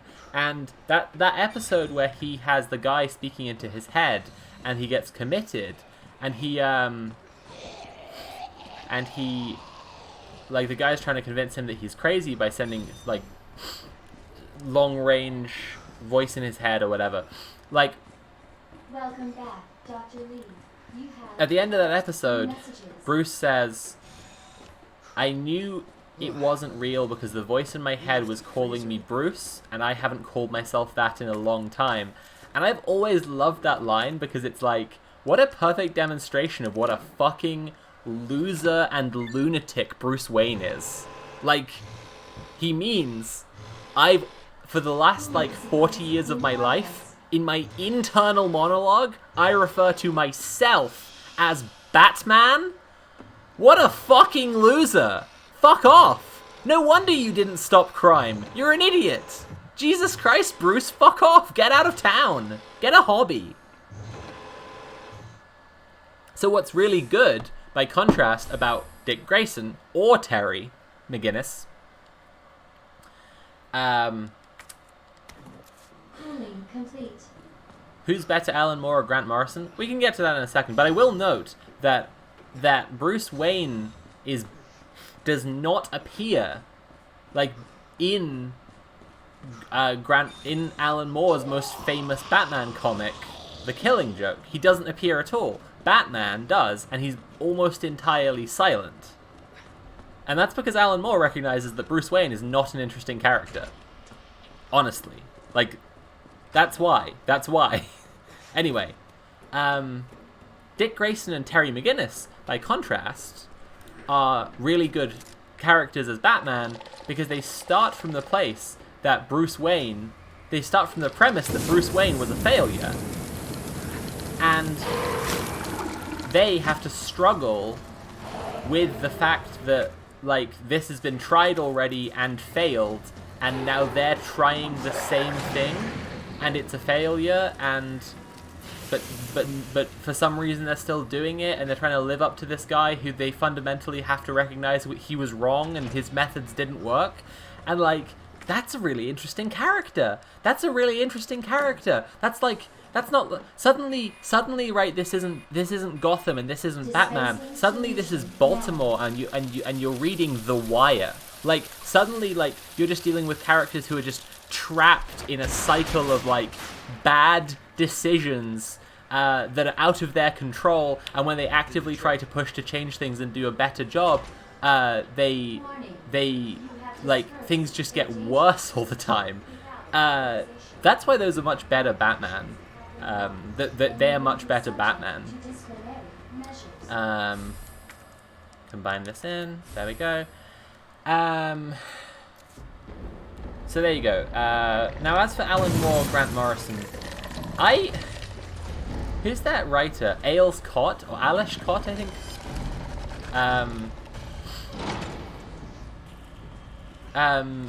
Who wrote, what's it called? The Something in the Divine. I remember when I was a teenager and, like, I used to go to the comic book store regularly when, like, on New Comic Book Day to pick up my new comics. I remember the guy, Wicked in the Divine, that's the one, being like, Alice Cott is, people are saying that they're the new Alan Moore. And I'm like, I remember saying, and I was like 14 and a total shithead, but I still think this is a good insight. Like, people were saying Grant Morrison is the new Alan Moore, and Alan Moore's still alive. Like, it's shitty to call someone the new something like this, and I think it's just, so the point I'm trying to get at is, it's really just a measure of how, it's really just a measure of what a shitty, talentless industry comic books have been for a really long time, that literally, like, one talented writer comes along and, like, you have to compare them to the last last talented person you heard of. You just got to be like, yeah, he's the new Alan Moore, by which I mean he's good at writing comics, where we all know that everyone else isn't. Tragic. It's embarrassing. That's embarrassing. That's an embarrassing time. Anyway.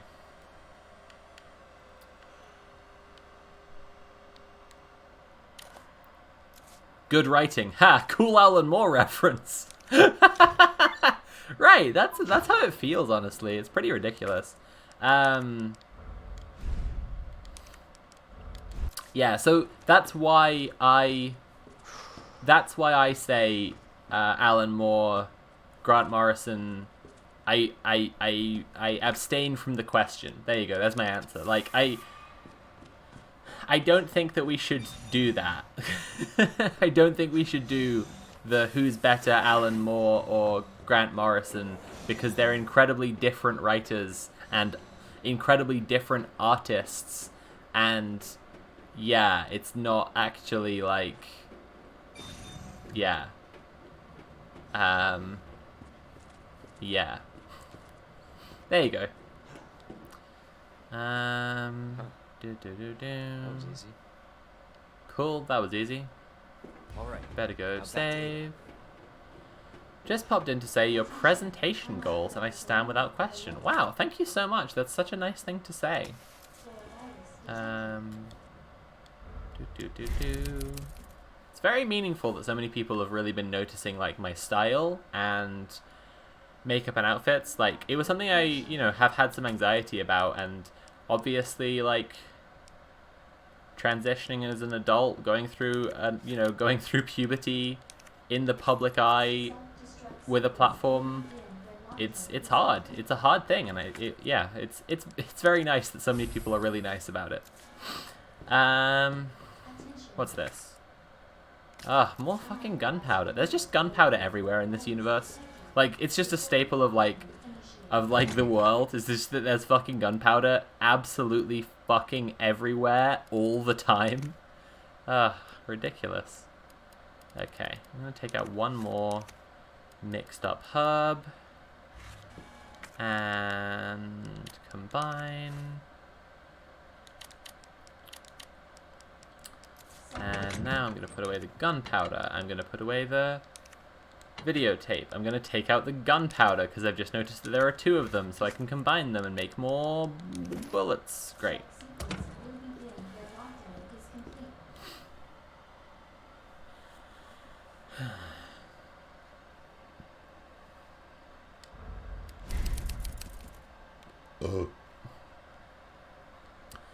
Gunpowder is also considered something of a panacea in the world of Resident Evil. Yeah, right. Cool. That's it.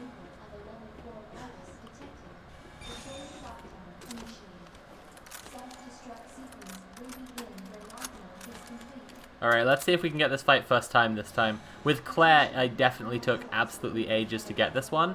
It would be really nice to be able to get this just right away.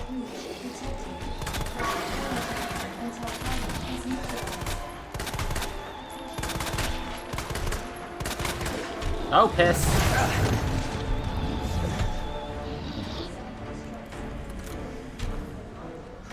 Please would you suggest a supervillain against whom the spectacular snail girl could battle? Saltman, easy. Done. Next question.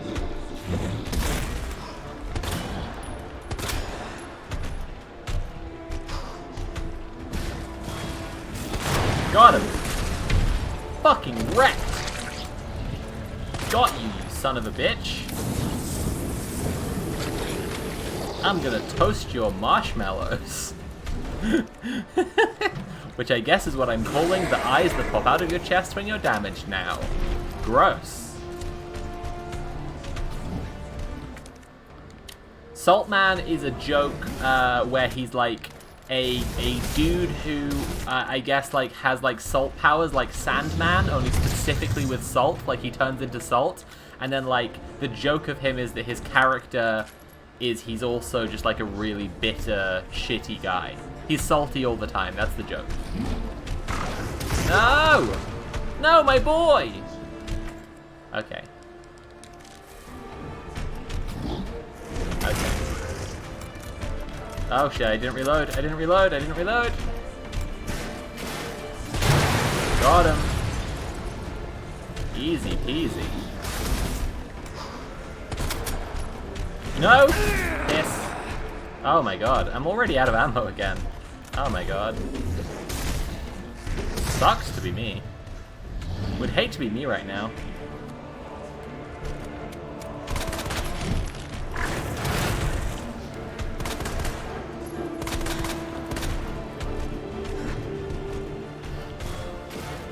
I wish I could play this game, but I can't handle horror games.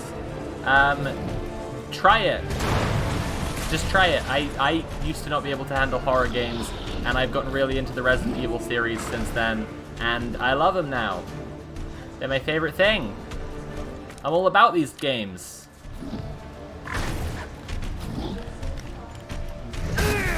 God damn it.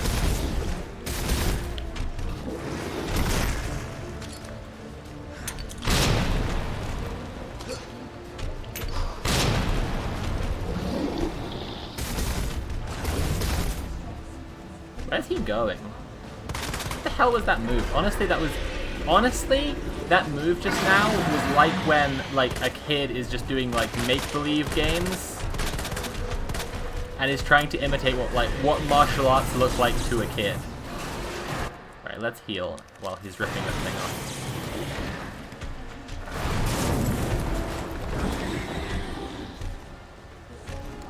Sophie, I would pay real cash money for a blooper reel of you doing bits from I Think You Should Leave during recording. I will do a bunch of I Think You Should Leave bits if people subscribe. There you go. Asked and answered. You can literally have it for cash money. I'll do it. Next. Wait, I should have... Wait, before I accepted that offer, I should have said, wait, let me think about it for a minute! No more tricking old guys into thinking they're stars. Bears. I love bears. They're wonderful. I think that most cryptid sightings were probably bears. I love when they walk on their hind legs. What a, like, beautiful little gentlemen. What more is there to say? God, I really want to get this fight in one. Got him! Woo! Hog! Hype! Oh baby! Would you ever stream classic video game Pong? No. Next question. I might stream Space Invaders or Tetris. I'm pretty good at either of those. There's classic video games I would play. Boring. Okay.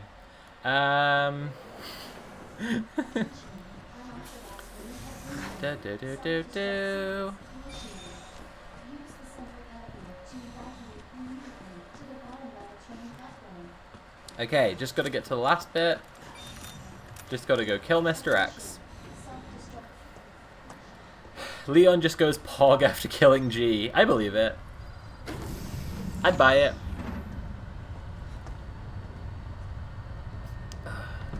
I was just thinking about you. That makes two of us.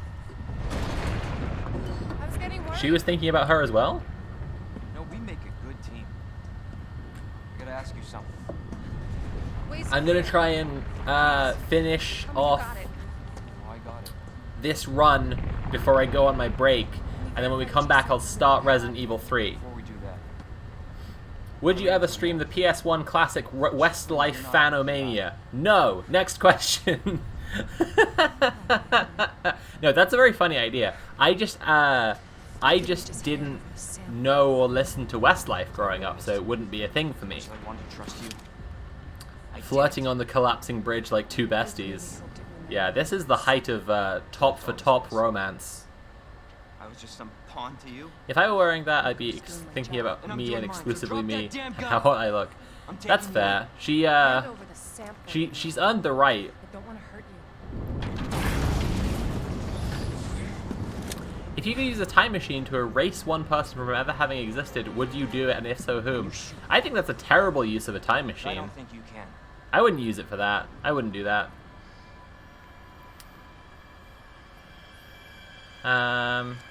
Ever had a cat? Other pets? Large cryptid / bear, perhaps? No. Natalie and I are hopefully going to get a dog. We're hoping to get a Whippet soon. Hopefully before the end of the year. We're saving up for it. Wow, not even Adam Sandler? No, I wouldn't erase Adam Sandler from the timeline, no.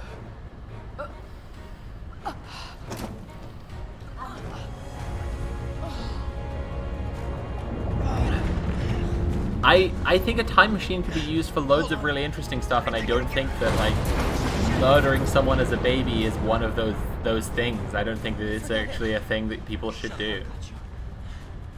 It's not worth it. Well, it's like, you could, right? Even on a very basic level, you could pull a Biff Tannen and go, like, win a big lottery score, and then use that money to, like, Take care of yourself. make perfect investments because you know the future, become the richest person in the world, and then implement communism by just, like, seizing control of everything and, like, being like, okay, it's communism now. I won all the money by the logic of the free market. That means I'm the queen, therefore I get to say it is now communism. I have all the money, and what I choose to do with my money that is freely mine according to the market is burn it all. All gone. No one can have it anymore. Now what? Now, communism. No, I mean that's not a serious suggestion, but that's the kind of like off the top of your head more useful thing you could do than killing a baby. That's a more useful thing you could do than getting Jeff Bezos' mother to have an abortion or whatever. Like, it's It would not. just be someone else if it wasn't Jeff Bezos. That's what I'm saying. That's what I mean. Who would you erase from the timeline? Nobody.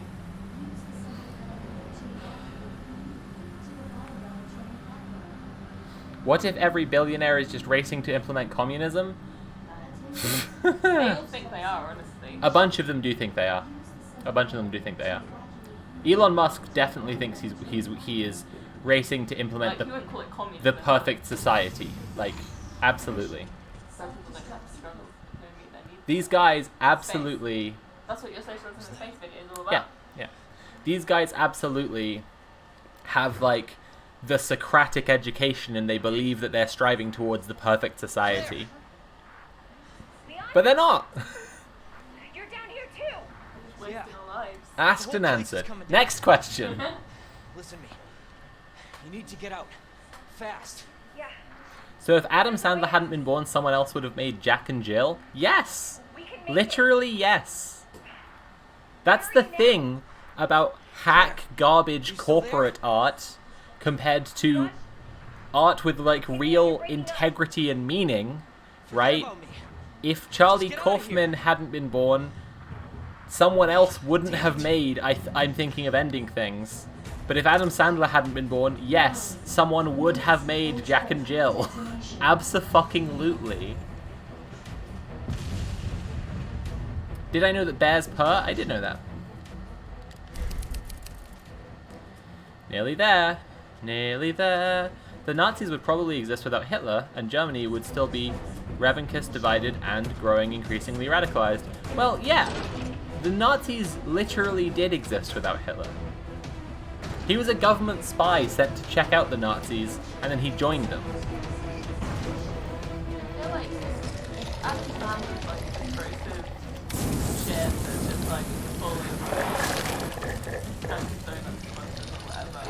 He's just paying his friends, like paying friends, There's nothing wrong with that. Right, It's just the fact that his movies are full of toilet humor and bigotry. That's it. right. If it wasn't, That's the only issue. Spiteful, Yeah. something would care, and I'd You be like, you get want that bag. you want a guy who's being paid a lot of money to not be extremely spiteful. That's what's hard about Adam Sandler, is that he seems incredibly bitter. 8. Is this a fucking joke? Yeah, absolutely. It's all chill, you just gotta run in a circle. It's all fine, you just gotta run in a circle. When Mr. X tries to stomp your head, you just gotta run in a big circle round. Then he can't catch you 'cause The AI isn't built for that! Okay. Uh-oh, he's got my face! No, I used that for stuff! Coming to Cannes Festival, Werner Herzog's Jack and Jill starring Robert De Niro. Fucking Al Pacino is in an Adam Sandler movie. You can't even joke about this shit.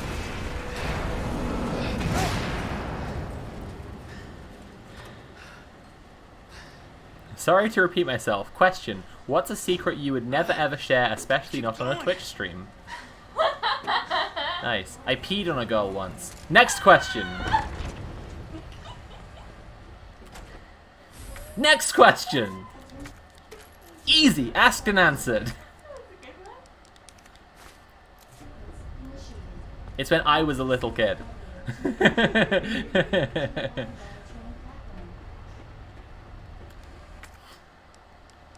Next question. Did she like it? No. Do we want to carry on with this line of questioning? I'm not embarrassed. I'm not even blushing, guys. You can carry on asking me gross questions about my embarrassing childhood accident. I don't care. I just honestly don't care. Dream date, Mr. X, Nemesis, or Ethan Winters? Ugh, Ethan Winters, gross. Probably Mr. X. He's so cute. I think Mr. X would make better conversation than Ethan Winters. Question: what animal could you go toe-to-toe with in a fist fight? Toy poodle. Asked and answered. Next question.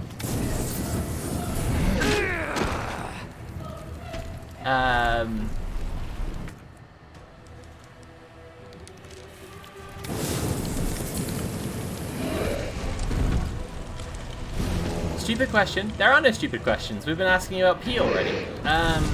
You said in your Cyberpunk review you'd only once played a game before where your protagonist is doomed to die and you have to deal with it. Do you consider Outer Wilds to be one such game? And have you played it? I have played Outer Wilds. I love Outer Wilds. It's a great game. But I don't consider it to be one such game because they aren't dealing with the knowledge of their total certain death. They're dealing with with a time looping, like, you're dealing with, like, trying to escape from total certain death and then eventually realizing that you actually just have to deal with it. Which isn't the same as Cyberpunk, which constantly bashes you over the head with the fact that you're going to definitely die. Very different, honestly. Christ. Best biscuit? Fox's Viennese fingers. Asked and answered. Next question. Let me think about it for a minute. Wait a minute. Has this ever happened to you? You bought a house, but they didn't dispose. There's a bunch of, what was it? What is it? It's like, there's a bunch of woodworm in the walls and in the molding. So you had to call your own contractor to sort it? When the guys show up, they didn't actually fix it. They didn't actually do anything. They just took turns going in and out of the bathroom for hours, taking huge mud pies and over flushing.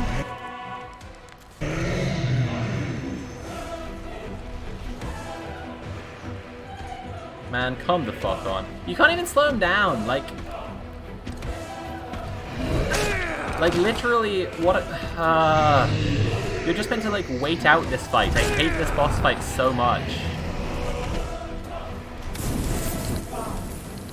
Hey pals, could you all stop telling me when you're repeating a question? Because it's actually a little bit obnoxious. Like, I am playing the game as well, and if I miss your question, I just missed it, you know? Like, it's a little bit rude. If you could live anywhere, where would you live? That's a good question. I mean, right now, like, it's hard. We've kind of been considering, like, moving out of the UK for a while because it sucks here. And if we do that, we've been considering the possibility of moving to Ireland. I don't know. In like a fantasy, in the fantasy scenario, I'd love to live somewhere like Seattle that has like a lot of queer culture and stuff, and has a lot of queer people, and has a lot of leftists. But in my fantasy scenario, there aren't fascists, and there isn't widespread transphobia everywhere. And also magically, like, all my friends live there. You know, I think somewhere like that could be kind of cool. I do find the idea of living in America kind of cool. Do you have a favorite dinosaur? Yes, Ankylosaurus. Easy. Asked and answered. Next question. Comes with a built-in weapon. No other dinosaur has that.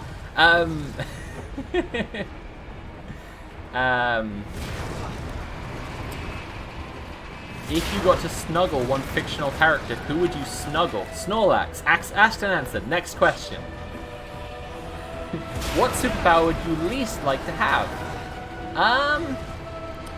Maybe the Hulk's powers? It seems like he has a bad time with them, you know what I mean? It doesn't seem like he's particularly enjoying them. Also, like, canonically, the Hulk, like, Hulk's where, like, when he goes over, like, a certain level of stress as well as anger.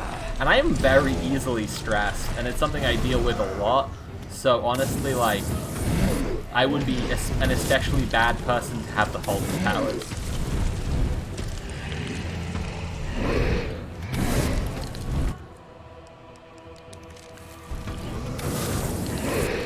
Ah! When were you radicalized? I started my journey with intersectional feminism New Year's 2016, I think. No, that's not it. No, not 2016. I'm trying to think it through, actually. Maybe it was 2016. Yeah. Was that 2015? Okay. But looking back, like, I had a lot of opportunities to be exposed to the right ideas in my childhood, because my mum is a very thoughtful person and an academic, and yeah, like, that's a difficult one because it's a very nebulous thing. If you could have a private, candid conversation with any historical figure about gender and sexuality, who would you pick? Good question.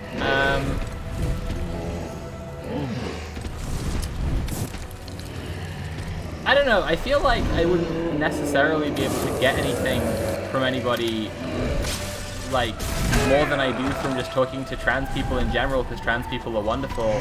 So maybe I would just tell Ben Shapiro in close graphic detail about anal sex for an hour. Asked and answered. Next question.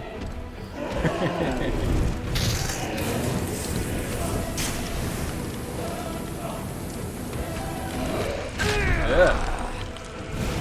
Eh. Okay.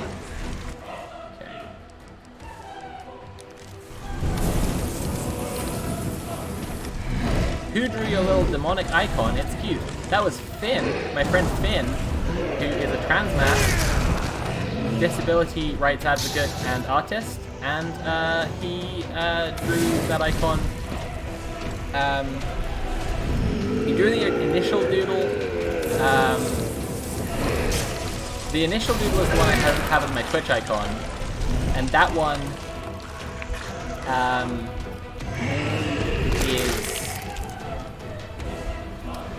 was the original one that he just did as a friend, and then I asked him if I could use it as my channel icon, and then he said he would do a new version, and then I said if he did that, I wouldn't be able to pay him because I didn't have the money right then, but I would make merch and we could split it 50-50. So that's why we have merch now that has the YouTube channel icon, which is an updated version of this Twitch one.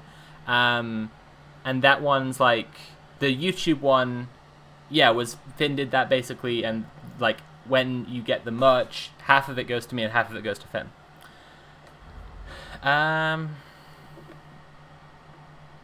Very important question. What's an underrated smell? All smells are underrated. Asked and answered. Next question.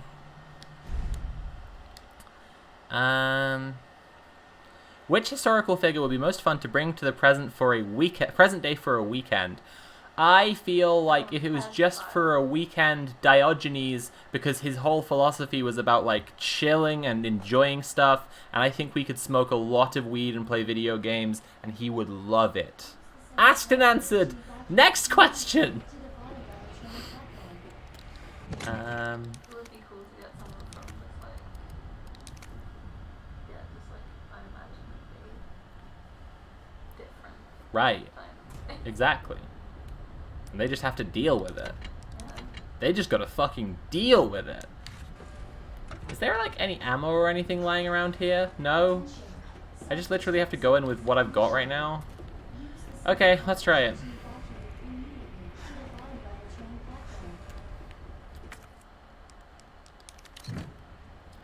If you had to co-manage a McDonald's franchise for 1 year with the fictional character of your choice, who are you picking? Jean-Luc Picard. We would form a totalizing union. We would run the McDonald's franchise as a food bank, and we would raise extra money to buy more franchises out and turn them into food banks too, starting the chain that brings down the corporation worldwide. Asked and answered. Next question. Will Nobi and Kat swap bodies for an arc? That's a really interesting question. The issue of Nobi and power, like physical power, is something that like is evolving over time. And like part of what is kind of interesting like about the juxtaposition of Nobi and Kat is that like Kat realizes the finer things in life and being a razor-sharp clawed death machine is just their day job, and Nobi is a little fascist who wants as much power as he can possibly get. Do you like Wimpy Burger? I've never had a Wimpy Burger, although there is a Wimpy Burger in Bermondsey where I live, and when I saw that I was shocked because I thought they were all gone, and I thought I'd gone back in time. Want to start a trans funk / punk band? Yes, but I'm already taken. If I was going to do that, I would have to. I'm already promised to someone else who wants to start a punk band with me.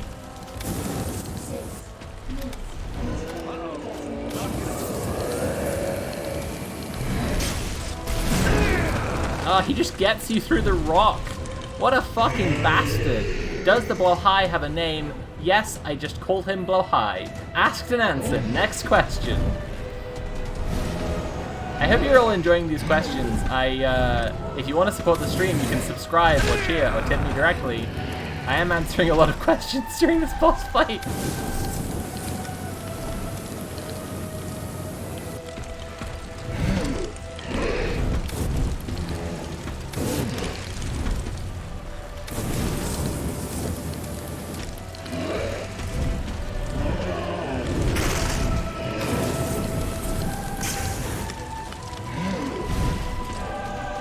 Are we distracting you? Not really.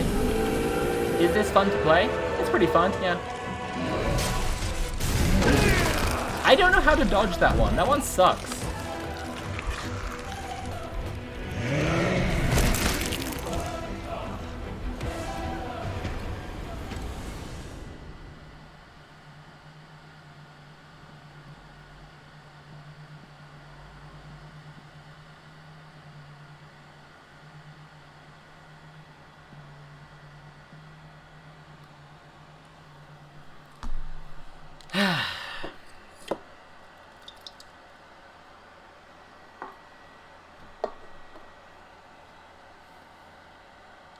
Best Prime Minister, living or dead, to go through the Portal 2 co-op campaign with. I mean, at what age? Are they the age they were when they died if they dead, or the age they are now if they're alive? Because, like, all the, like, living ones are Tories. And I wouldn't want to play I wouldn't want to play video games with them. And the dead ones are like people from the past who I'd have to explain video games to. I mean, yeah, like Clement Attlee is a good answer because then I just get to meet Clement Attlee, I guess. But like, I don't know. Age they became Prime Minister. I'm gonna still say Clement Attlee. I feel like, you know, I'd explain all about Twitch. I'd explain about the online left and people being like into like leftism online and how playing video games was actually promoting communism, and he might be chill.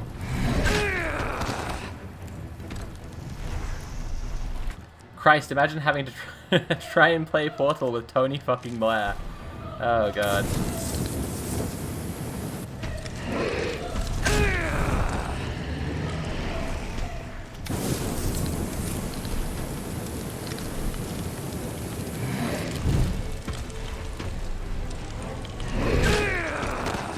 I'm sure Tony Blair would rather play something like Call of Duty.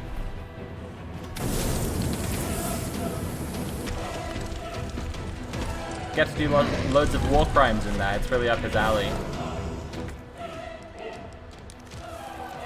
If you could time travel back and stop me asking that earlier question about time travel, would you?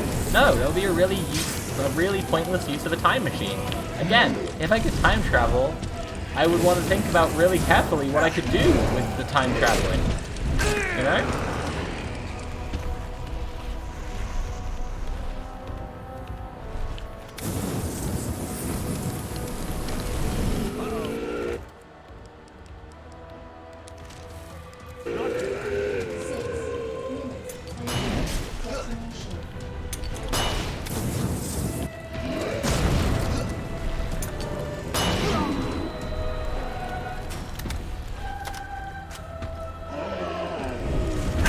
Oh my god. Worst Doctor Who.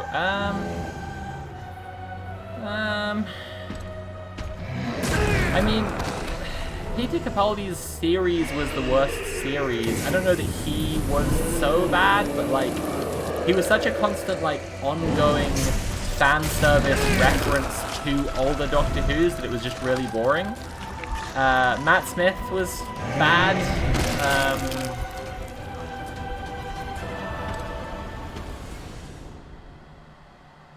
Yeah.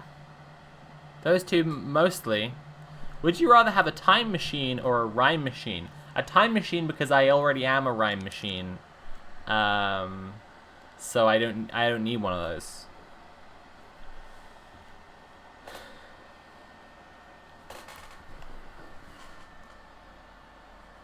Worst Doctor Who companion. Oh, that's easily Clara. That's easily Peter Capaldi's companion, who was just written as total fucking dog shit. Like, her character jokes, like her like... She just had no life. She had no life. She had no... Revolved around the Doctor. She had no life. She had no character, and all her jokes like contradicted each other. Like her like offhand nonsense lines that were just trying to like... They were just trying to build up... Yeah, they were just edgy. They were just trying to like say whatever they thought would be a funny line in the moment.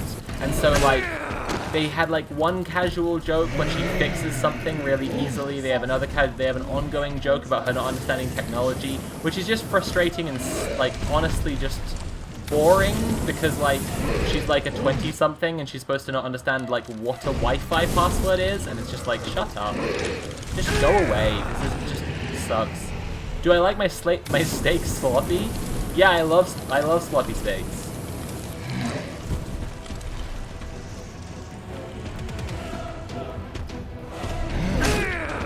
Cause they're like, no sloppy steaks. They can stop you from ordering a steak and a glass of water.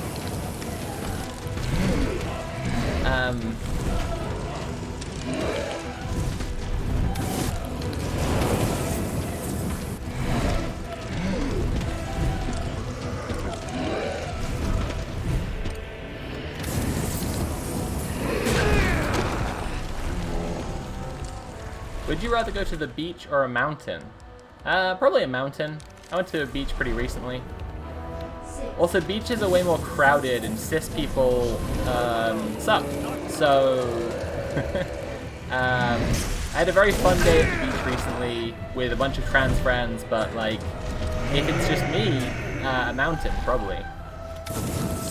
Would you like to go to a beach on top of a mountain? Ah, absolutely, that sounds great. That would be really awesome. Right. If you were given the job to go back in time and prevent Chernobyl, what supplies would you request? A magic ring that makes me look exactly like,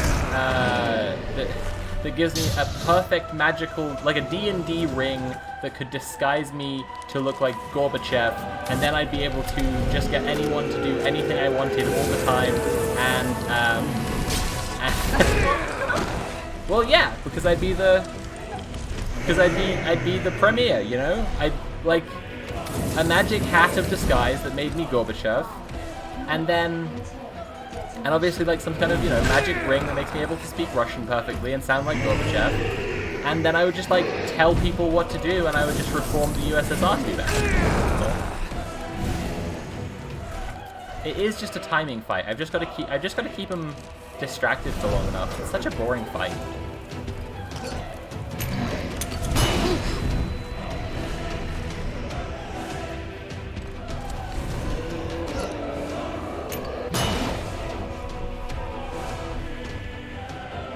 Pulling a rear window here.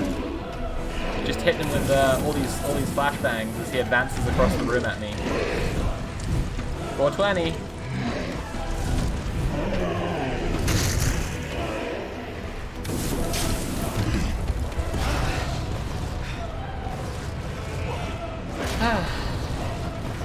If you looked like Gorbachev, would you still star in that cursed Pizza Hut commercial? I'm like, what's still here? I mean, I didn't star in the Pizza Hut commercial to begin with. Oh, what the fuck, man?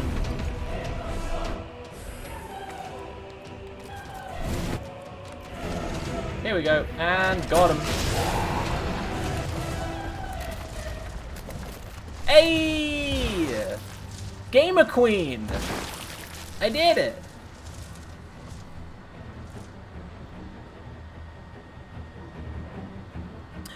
You've been oh no, you've been cast as the next Bond and can't get out of it. What are you doing to sabotage the movie? I'm getting a tattoo that says across my chest, Margaret Thatcher is in hell, and I'm going everywhere naked all the time. Done. Tits out, dick out, and Margaret Thatcher is in hell. Surrounded by line art of buff gay dudes sucking and fucking all around the words across my tits. And then that's it. You need to say a cool one-liner when you beat him, like, you fucking suck. I think we established earlier that when Leon beats these bosses, he goes, Pog. So that's my cool one-liner. I blow up Mr. X with a with the rocket launcher, and then I go, Pog. Would you rather be a 50-foot woman or a borrower? That's an interesting problem, because if I were 50 feet tall, I could be revered as the goddess I deserve to be, and if I were a borrower, I could enjoy my girlfriend being 50 foot tall relative to me.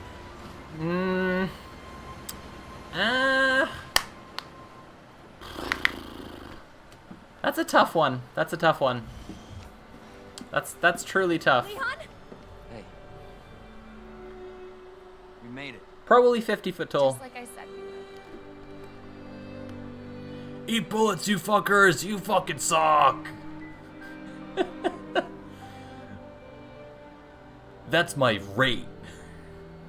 That means if I get hired to do another movie, I'll get paid $2 million, even if I do a bad job.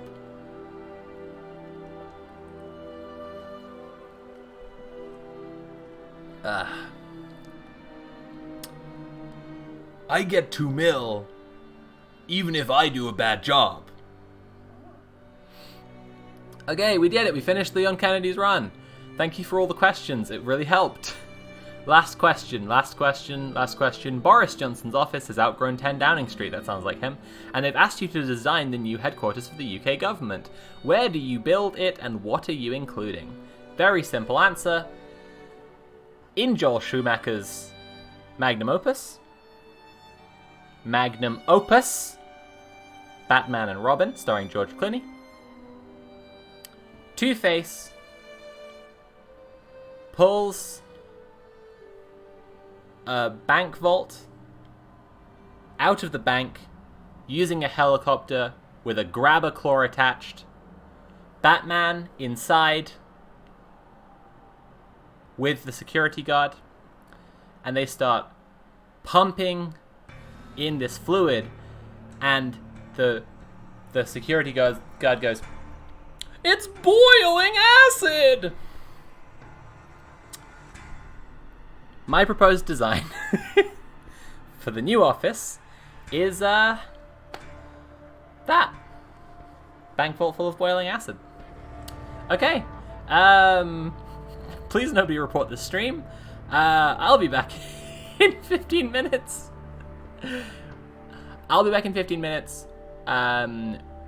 Remember to subscribe or cheer or tip if you want to support the stream. I appreciate it enormously. It makes a huge difference. It pays for my time streaming. It's great. And subscribe to Rolling with Rainbows on Spotify. I'm gonna go for 15 minutes. I'm gonna take some MILF pills. I'm gonna get myself a glass of water that I need. Everybody else should do the same. If you have MILF pills to take them. If you have other medication to take that. But you should all get some water because hydration is important. And I'll see you in 15 minutes and we'll start Resident Evil 3 then. Okay, so Resident Evil 3 in 15 minutes. Remember to subscribe or cheer or tip. And if you want early episodes of Rolling with Rainbows, patreon.com/CurioVids. $3 or more than $3. That's where you get it. See you all in 15 minutes. I'm going to stop the stream. As soon as it's stopped, just refresh the page. I'll go right back up again. I'll have an intermission screen with some music for 15 minutes. You can just hang out and vibe and chat. I'll see you all on the hour. Okay, bye for now.